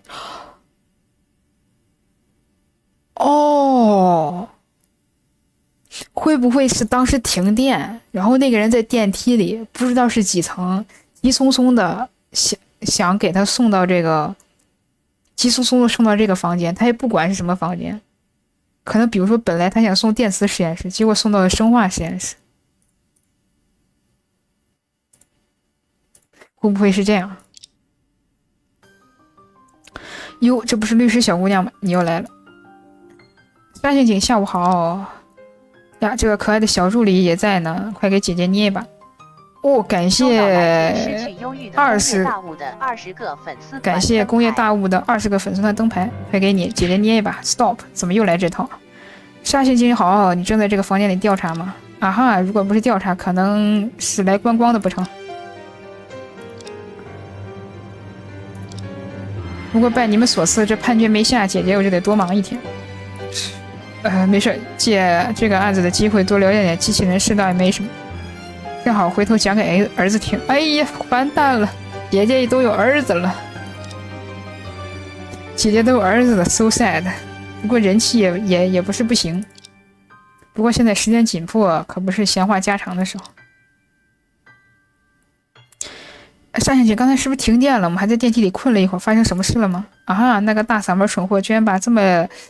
这2个可爱小姑娘给困住了。我的一个手下调查配电室的时候，不小心把2节线缆接错了位置，结果他把整个研究所都给弄短路了。他那有什么事迹？就是被电到的时候惨叫声大一点。我靠，不会嘎了吧？我已经勒令他去想办法修复了，估计还要等一会儿。原来如此啊！我刚刚还以为是研究所的自然停电呢。哦，会不会是有人故意接反造成停电呢？电压不稳也算是这里常态，毕竟这么偏远的地方输电也困难。这帮科技快人又喜欢鼓捣些大功率的东西，隔三差五停电正常不过了。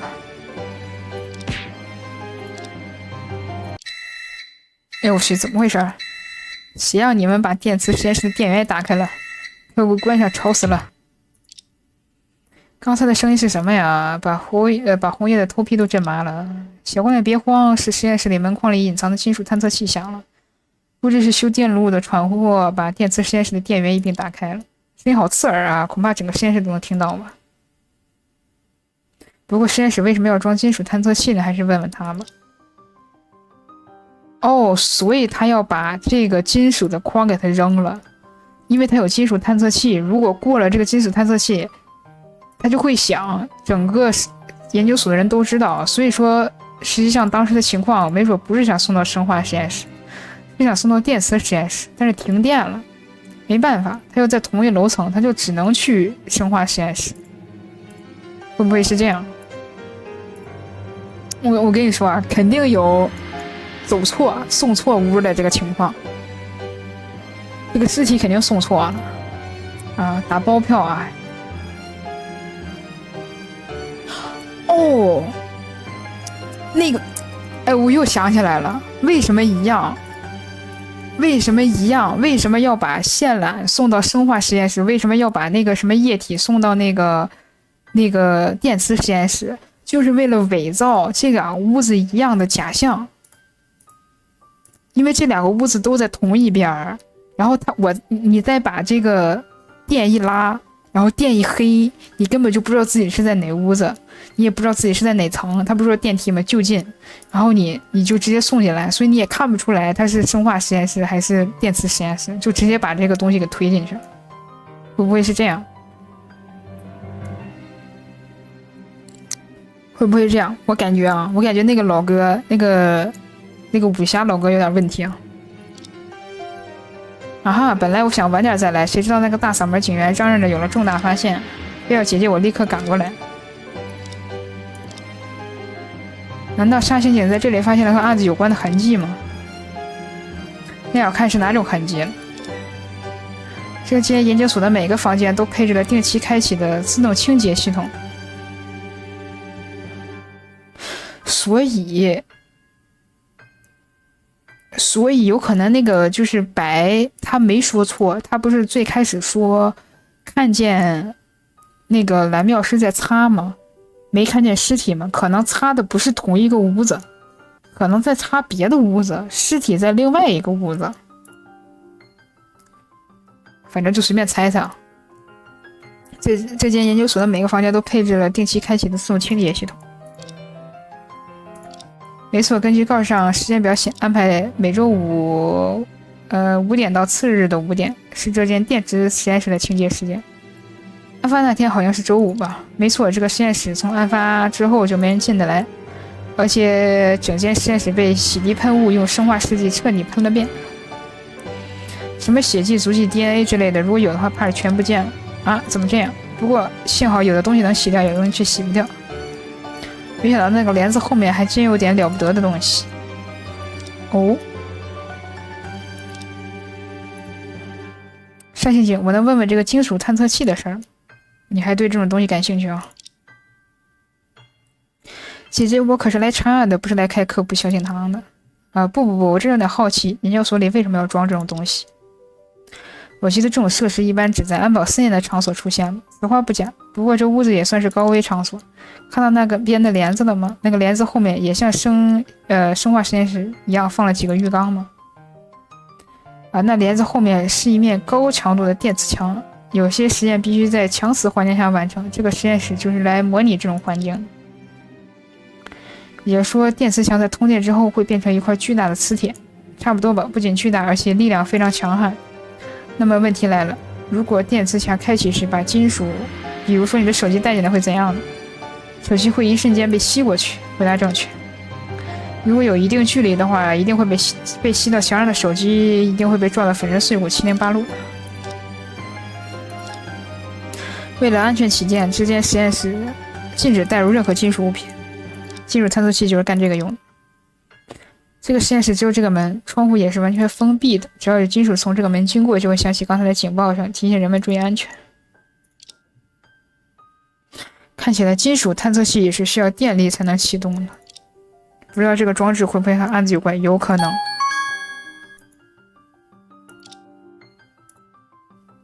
那个杀刑警啊，所以病方律师，我可以在这里调查吧？那是当然，但是你们在这里随便乱翻，可能有点头疼。哎，这个研究所毕竟是涉密机构，昨天他们封锁了大半区域，对你放行倒也罢。但今天这个情况嘛，这样你们两个毛孩子捣乱可就说不过去了。啊，为了咱们两边都方便，就委屈你俩一直保持在姐姐我的注视下吧。我说的还不够明白吗？这个屋子里只要有我盯着，你就可以调查。就算研究所人来找麻烦，姐姐我好歹有点分量帮你们挡着，懂了吗 ？OK。调查啊，调查。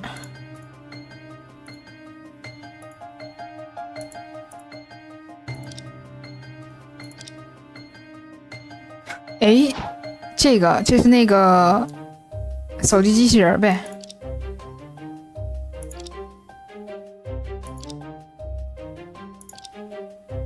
它还保持着案发时的状态。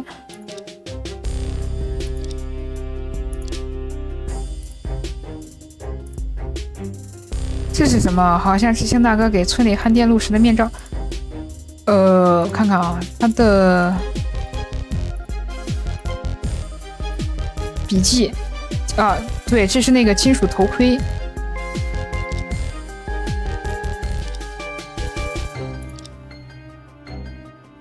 啊，是所长笔记提到过的金属头盔，怎么损坏的这么严重？可为什么金属头盔在这里，金属马甲却跑到了外面呢？我也搞不明白，让我仔细调查一下。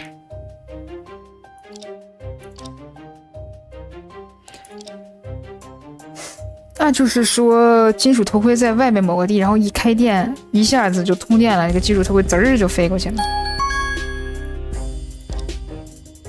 冬雪姐姐，红叶有件事不太明白，这个电磁实验室不是不可以把金属带进来吗？为什么东西会出现在这里？还有那个金属马甲状态很奇怪。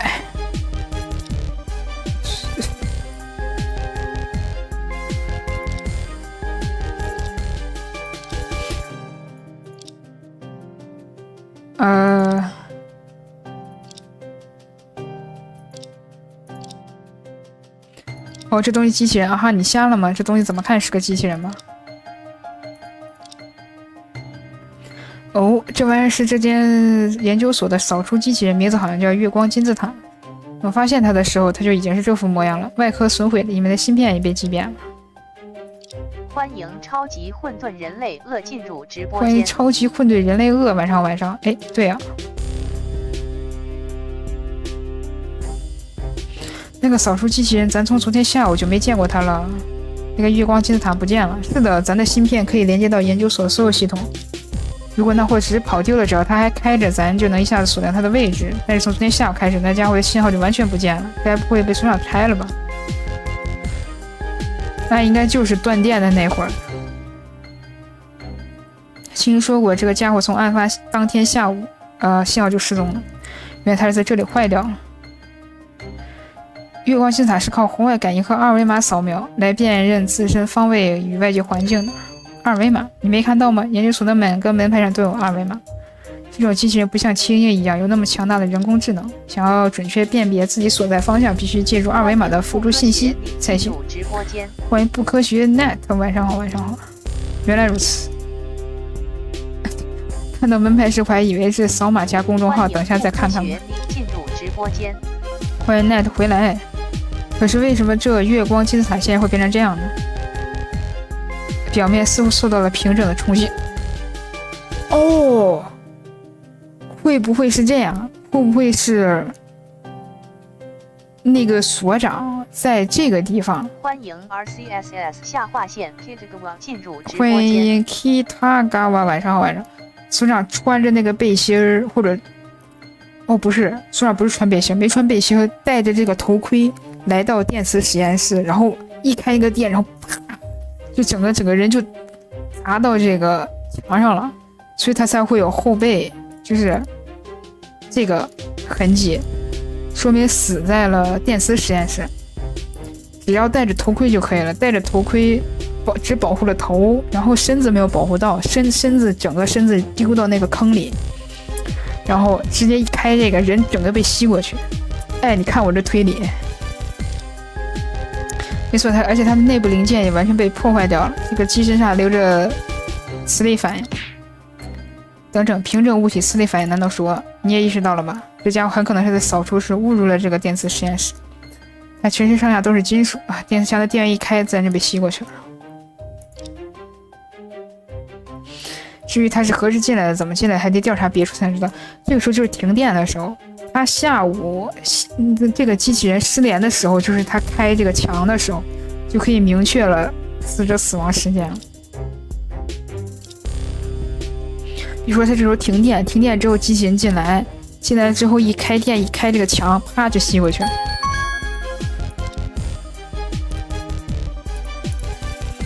这面墙壁就是沙星姐提到过的电磁墙吗？没错，这东西是制造电磁实践环境的最重要的设施。一旦通电就会产生超强磁力，这到底是怎样的实验必须在这里完成呢？这个我可不懂，反正所有金属器具都不能带进来，尤其是含铁钴镍的是镍吧的东西，就连通电用的导线也是石墨之类的非金属材质。这面墙不但光溜溜的，而且好硬啊！据说这电磁墙是研究所花了大价钱打造的，以这个硬度，恐怕任何东西撞上去都不会留痕迹。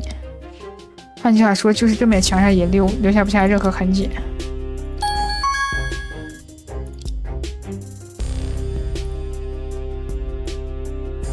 这里有个药柜，好像和2层的那个一模一样，里面的药好像有点差别呢。这个盒子里写着5毒穿肠丸，这东西吃了会不会对身体不太好？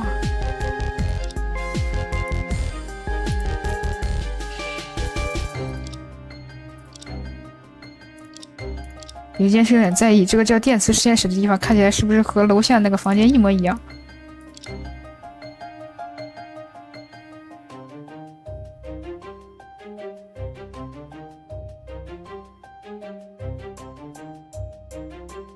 这么一说，还是真是这样，两个房间只有进门右手边的设备是完全不同的。我把这个帘子拉上，还真看不出有什么区别。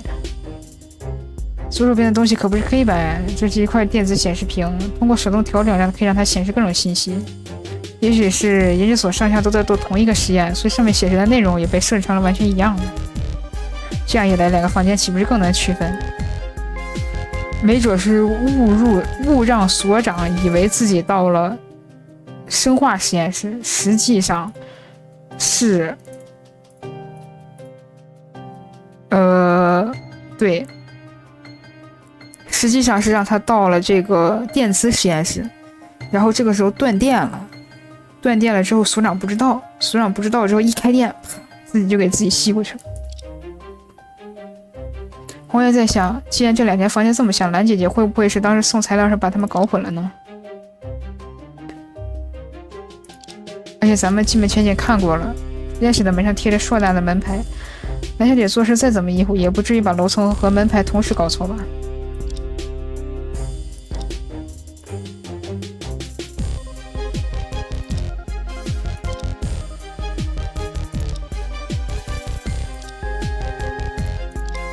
还就是一模一样啊，提了神。说真的，就那个侠客老哥有很大问题。脑神经实验室用电解质溶液。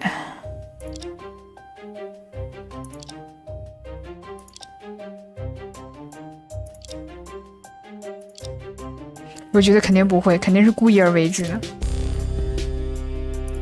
金属护具。研究所外的那个坑你们调查过了吗？当然，你们就去过那个地方。是的，我们还在那里找到奇怪的东西。哟，你们居然把这个东西给弄上来，你那是属猴子的吗？不是，你们这竟然就没点东西的嘛？这东西给捞出来。本来还想调一辆吊车过来，既然给你拿下来了，倒是省我的事了。那边的大嗓门给我过来。啊，是副局长大人，有何吩咐啊？去把这个衣服做个检测，看看上面都有些什么。遵命。四行者似乎被死环的心无旁骛，都没有发现我们。你们刚刚拿来的应该是内部镶嵌了铁丝和铅丝的金属马甲，他们和我们在这实验室发现的金属头盔属于同一套装备。果然是这样。据说他们在做生化实验时，经常接触带有辐射性的材料，所以必须穿戴这些金属护具，保护自己身体免受伤害。生化实验室，可这不是在电磁实验室，肯定就是搞错了，肯定就是让所长搞错了。所长以为自己去的是生化实验室，实际上是电磁实验室。你问我，我问谁去？他们这研究所管理真是一团乱，各种设备乱丢一气。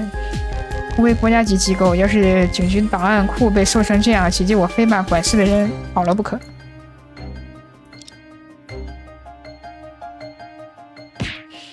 我操，这么快！检测的结果出来了。啊，这上面有什么？报告，这件金属马甲上沾有很多泥土，土质和门外的深坑相同。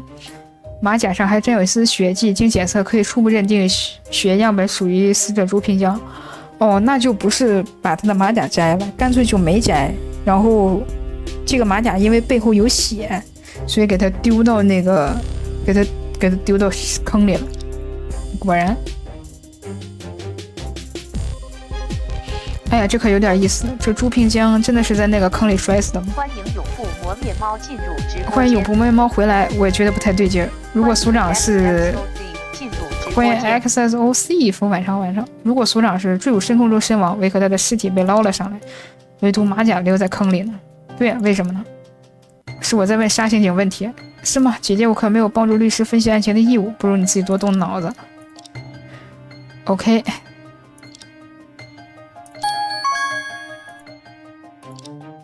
对，被丢在坑里这个问题也没有解决，但是我觉得。当时情况一定是这样的，一定是有什么方法让所长误以为自己到了2层的生化实验室，实际上自己到了这个电磁实验室，因为这个2层的生化实验室和这个电磁实验室是在同一个位置。感谢永不猫赠送的一个冲压，收到来自永不磨面猫的一个冲压，然后正好借着这个停电的这个机会躲过了这个电磁实验室的这个金属检测，然后这个时候等他一来电一开，啪，因为他戴着这个金属头盔和这个金属的这个衣服嘛，同时这个小机器人也进来了嘛，然后直接就被吸到这个墙上了，非常大的墙，所以就造成了他这个后背，他可能就站在前面，然后一吸，咚就被吸到了，整个后背上全是血，啊，大概应该就是这么死的。就那个剑客老哥有很大问题啊！我现在首先怀疑这个剑客老哥。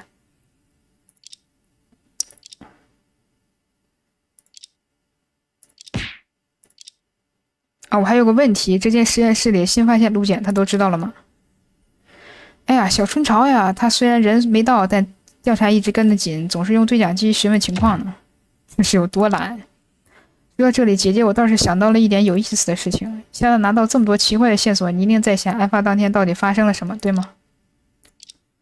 倒不会，不过调查已经到这份上了，你心里多少该有点数了吧？我确实有一些猜想，但想验证它可不容易。这也正常。姐姐我呢，现在要去和总部打个报告，如果想要更多证据，建议你去这层的中央控制室看看。OK。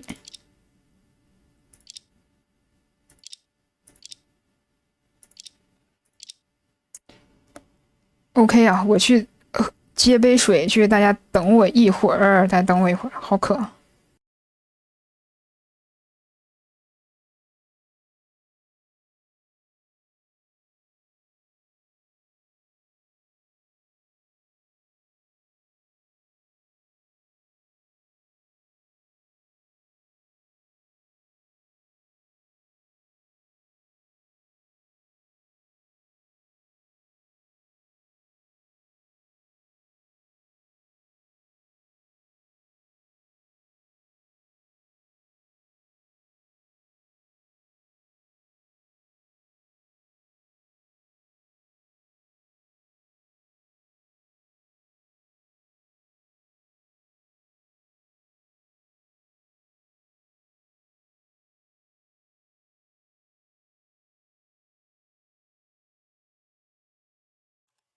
回来了，回来了，回来了，回来了，回来了。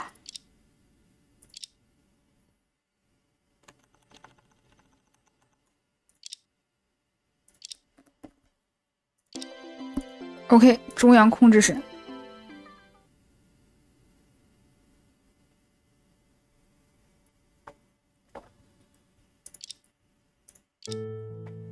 啊，是律师姐姐和助手姐姐呢。原来是，白小姐，我们又见面了。那个红叶今年只有17岁，请不要叫我姐姐。小女子又忘记自己年纪了，实在不好意思。那个今天在法庭上还要谢谢你们才是。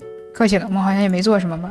这是哪的话，你们让小女子看到了这么一场精彩的辩论，光是这点就值得感谢。善于观察的律师和外表可爱的助手，小女子已经把你们记在日记里了。你的姐姐为什么会来到这里呢？是啊，为什么呢？好像也没有什么特别的原因。小女子只是希望在研究室里多转转，看看有没有自己能帮上忙的事，顺便也多想参观参观这个地方。总是待在房间里有点闷闷的。哦，小姐姐，你有自己的办公室吗？办公室吗？好像也不算是。小女子在这座城市没有亲戚，研究所就是我的家。那个房间是小女子生活的地方。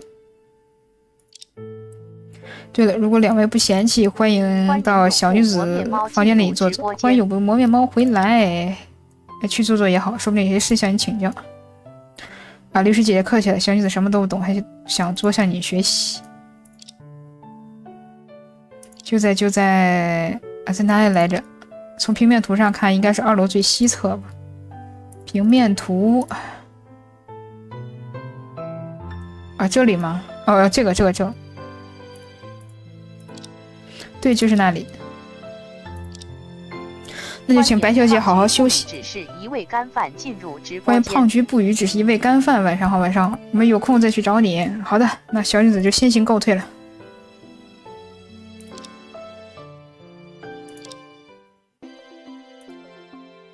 哦，咱们先去中央控制室。哇塞，这整的跟那个驾驶室似的。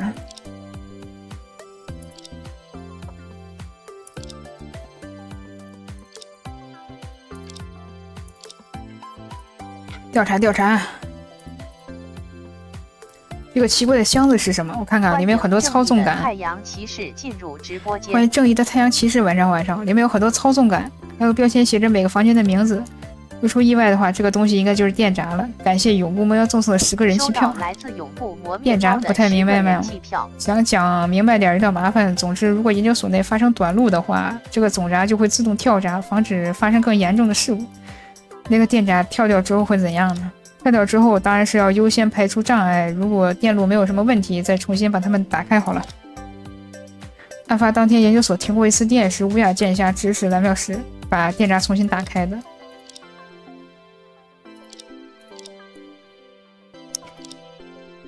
这个应该能看到，不是说能看到记录吗？啊，这是中央控制室的主屏幕吗？好有压迫感。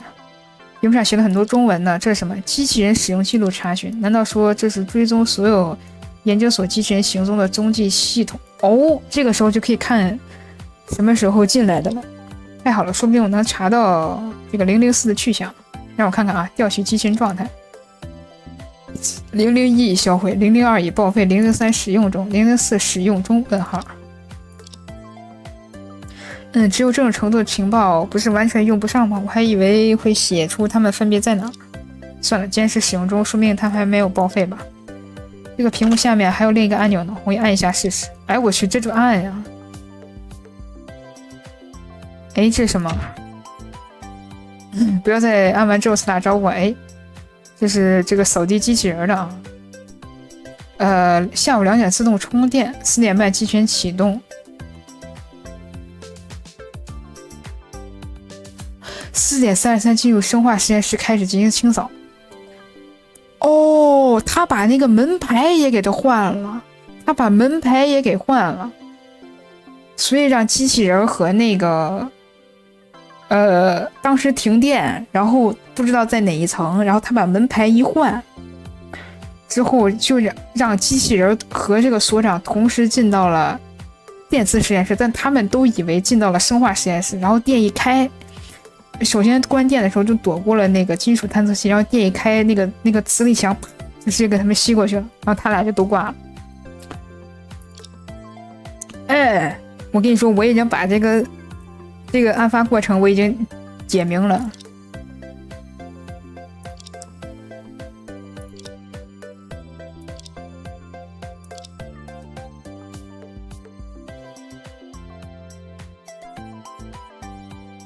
欢迎引荐陈世忠进入直播欢迎引间。荐陈世忠，晚上好，晚上好。咱们发现他的地方不是电磁实验室吗？为什么这个记录却显示他进入生化实验室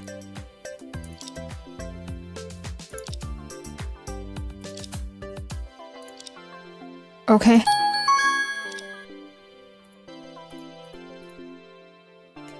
数秒繁多的显示器，每个屏幕上都显示了大量的英文语句和数字，虽然不太精通机械，好在我英语没问题。我看看啊。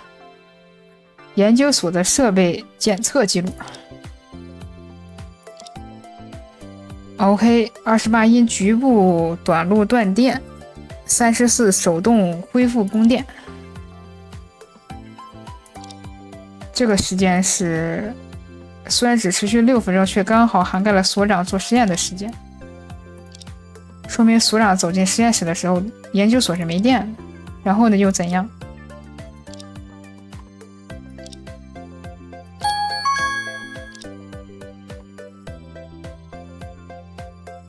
这是什么行李箱吗？不太像，应该是研究所的备用电源吧。万一断了电，它可以提供一些应急用的电力，防止搞到一半的工作记录丢失。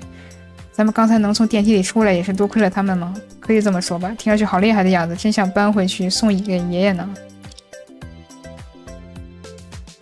咱们在这个房间调查应该差不多了。OK， 总体来说已经清晰了这个案发当时的情况。所以呢，就看这个是谁杀的，还有怎么就给尸体是怎么转移的，还不是特别的清晰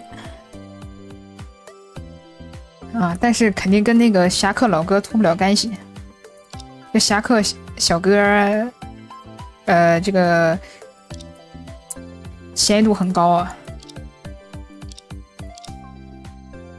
希望那个东西上还能找到点痕迹，哪个东西上？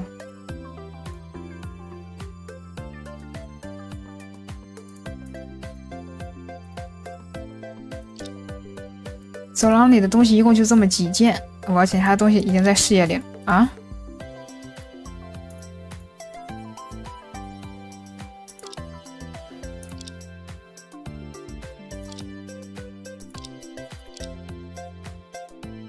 哦，是插在实验室大门插槽里的，想拿下来并不困难。想必其他房间的门牌也是一样的，也就是说，如果有人搞恶作剧，可以把所有门牌都拿下来胡乱调换，就能让大家搞不清楚每个房间在哪里了。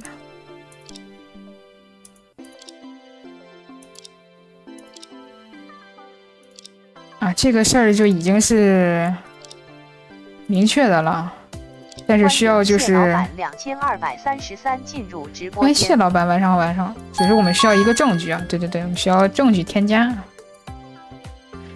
我看看啊，2层走廊，咱们去白小姐那个地儿来看看啊。OK， 哦，嚯！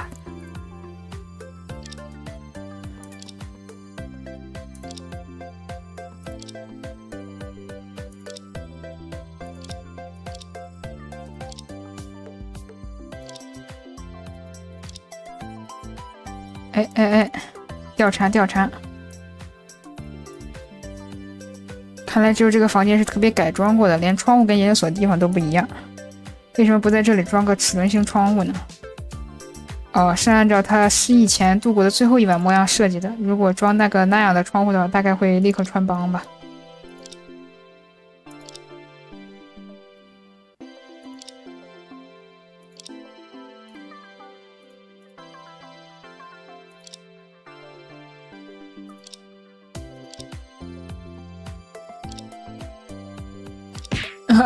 从10岁开始就不用呢，我到现在还用呢。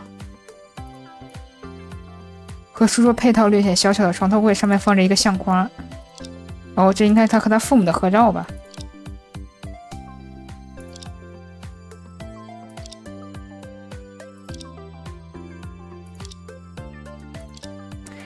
18年3月10日，魔方体育馆留念，魔方体育馆等等。18年3月10日，魔方体育馆，这不就是那起惨案发生的日子？18年3月10日，天顿组织曾经在天照民国的魔方体育场制造了一起爆炸，那次袭击造成了很多平民伤亡，媒体把它叫做310魔方体育场爆炸案。爆炸，他们为什么要这么做？这个就说来话长了。关键是白叶林和他的家人为什么会出现在那里？如果他是那起案件的亲历者，难道说导致他受伤的原因根本不是车祸？可是如果是这样，他为什么不在日记里写清楚呢？我想他应该还不知道这件事，也许是研究所的人为了保护他才把真相隐瞒了下来。虽然我很好奇，但这件事我们还是不要向他提起比较好。OK， 其实还挺想看看他们家的合照啊，放大不了啊。非常醒目的电子日历显示了现在的时间、日期和年份。他每次记忆复位醒来的时候，需要靠这个东西确认现在的年份。我们要不要在记忆里事务所里挂一个呢？方便进入直播间。哎，冰凉的艾斯，晚上好，晚上好，也方便冬雪姐姐午睡醒来时确认年份。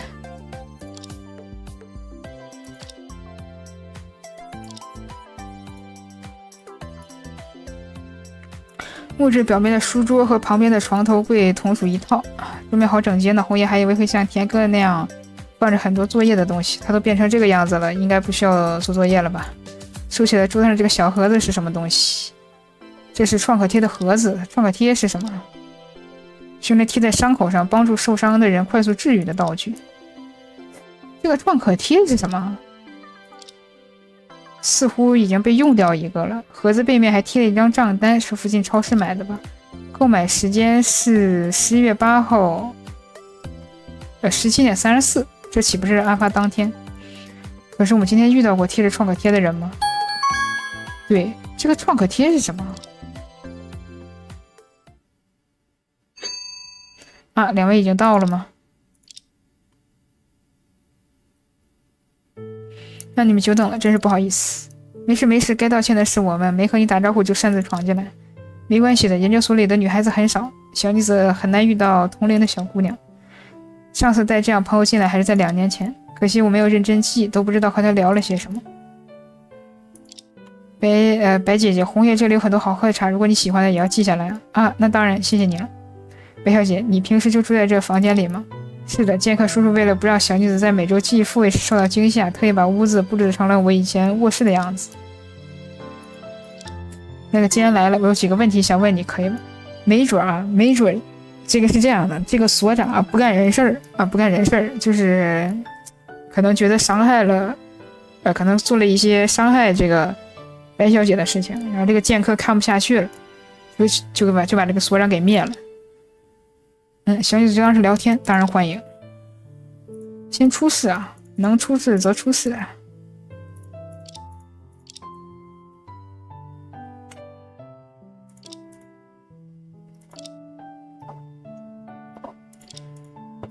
特别蠢的照片。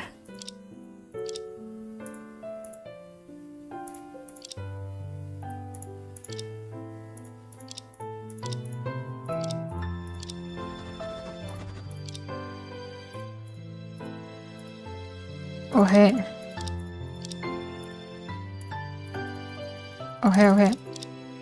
还是能出示则出示啊。进入直播间。欢迎中野长安，晚上好，晚上好。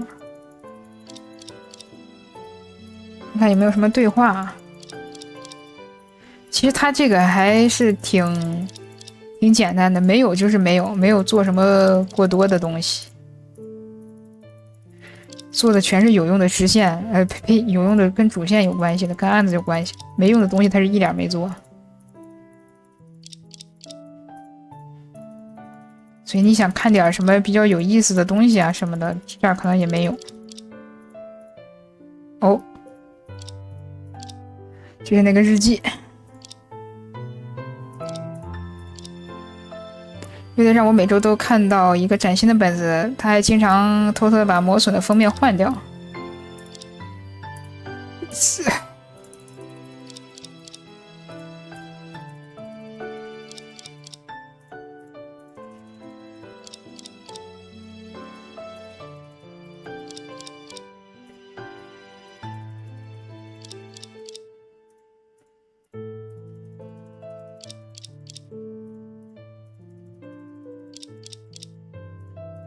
哦，照片，是想问小女子的事情吗？请尽管提问，如果能帮到什么忙，我一定会尽力的，你也不用太勉强了。啊，这啥也没说呀。啊，不是这绷带你也不知道吗？来，是剑客叔叔，他是所里对我最好的人了。啊，是吗？我没怎么想过这个问题。他经常跟我讲好玩的事情，还会带几本书来给我看。有几本书已经快被小女子翻烂了，但还舍不得丢掉呢。那他这才叫真正意义上的读多少遍都不够吧？朱所长他经常埋头研究，好像没怎么和我说过话。你的日记里也很少记录有关他的事情吗？只有一些有关的实验内容。他说的话，小女子几乎完全听不明白，也就没怎么记。你的脑袋是不是被浓硫酸泡过？怎么还不如草履虫好使？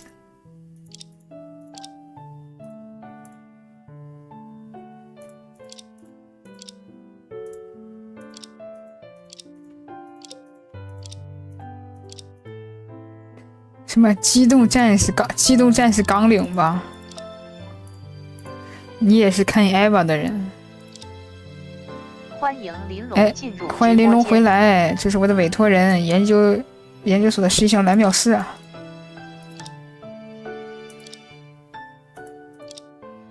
记忆里有没有保存他的照片，所以一直不知道他长什么样子呢。OK， 或者可以问问这个哦。你对你检察官也没什么想法啊？关于研究所，说起来，你是什么时候来到这间研究所工作的呢？应该是6年前吧。虽然扉页记的日期是18年4月25日，但这个本子应该不是第一天就有的。哇，那还真是好久呢，确实很久了。不过小女子并没有什么感觉，毕竟我的记忆只能维持1周。不过每次醒来都充满新鲜感，能认识很多新朋友，其实也不错。对他们的印象是怎样的？虽然和他们认识也没多久，但他们都是很有意思的人。比如说蓝姐姐，超级冒失，总是冒手冒脚的，笨手笨脚弄坏东西，真不敢相信她是个博士。剑客叔叔是个特别温柔的人，不说话但很有趣，经常给小女子讲故事。所长先生的话，好像每天都在埋头研究，好像很少跟他说话。小女子翻遍日历，也只记下了他对我做实验的内容呢。哦，因为搞不明白，所以没有记。哎呦我去！还有黄副所长，他看起来很慈祥，对每个人都很温柔。最后是青音姐姐，总觉得用任何语言都不足以形容她。不管怎么说呢，他们现在都是小女子的家人。虽然我现在是这副样子，但他们不离不弃地陪伴着小女子，并不孤单。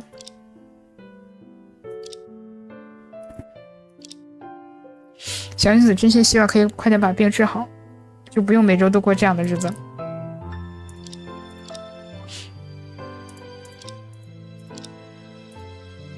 虽然你已经不记得案发当前的情景了，不过还是想问问，自你这次继复位以来，有注意到什么奇怪的事吗？这个小女子并没有亲身体会过研究所的正常生活，就算有什么奇怪的事，反正也很难注意到吧。说的也是，要说奇怪的话，副所长以前是喜欢喝绿茶的，这2天他突然开始喝红茶了，而且他喝红茶的时候还不放糖，小女子给他递过去的时候他都不要。茶那么苦，他居然不放糖就能喝下去，你们说奇怪不奇怪？在红茶里放糖容易盖过茶叶本身的味道，红叶也不建议这么做哦。可是外面卖的珍珠奶茶明明都是甜的，这个东西红叶也喝过，把劣质茶渣打成粉，再用热水冲调，根本不能算是茶吧？啊，原来那个不是茶吗？他的世界观好像被红叶改变了。因为失忆症的缘故，白小姐的生活应该有很多不便吧？有吗？没有吗？小女子倒觉得还好了。研究所的各位大家都在帮小女子治病，我相信总有一天会好起来的。那个红叶有点好奇，为什么白姐的病偏偏要在这个研究所里治呢？生病的人不应该去找医生吗？这个问题我也问过，听剑客叔说我的脑部创伤是永久性的，靠普通的医学已经不可能恢复了，怎么这样？不过这个研究所却掌握了把人类技术移植给机器人的技术。啊，这个我知道，就像青鹰那样，对吧？具体原理小女子也不明白。哦，他们好像是研究把记忆从机器人那里重新移植给人类什么的。如果他们有了这种技术，只要每周都把白姐的记忆移植给一个机器人，然后再把这些记忆完整的移植回来，就相当于治好你的病，对吗？原来是这样，小女子还真没想到，那有点痛苦了，那每1周都得回来传一下记忆。这样下来，小女子说不定很快就能被治好了吧？希望如此了。不知道这个项目的所长已经死了，总觉得这个技术研发前景堪忧。欢迎喜欢新小沙进入直播间。欢迎喜欢新小沙，晚上好，晚上好，还是不要当着面提出来了。哎，不知不觉都和你聊了好久了啊！小女子是不是打扰到你们了？没有啦，我们也趁机休息了一会儿。不过时间差不多了，我们接下来还想找研究所的几人交流一下。咱们也要准备下播了，看看啊，谁还在？晚安玲珑，晚安喜欢新小沙，晚安晚安。下回播应该是什么时候？下回播应该是周六的，有可能周六的早上，周六早上有可能播。播会儿杂谈，唠唠嗑。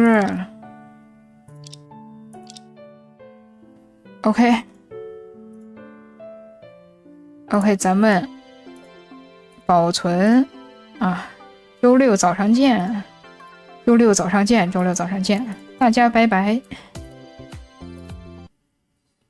拜拜拜拜，晚安玲珑，晚安晚安。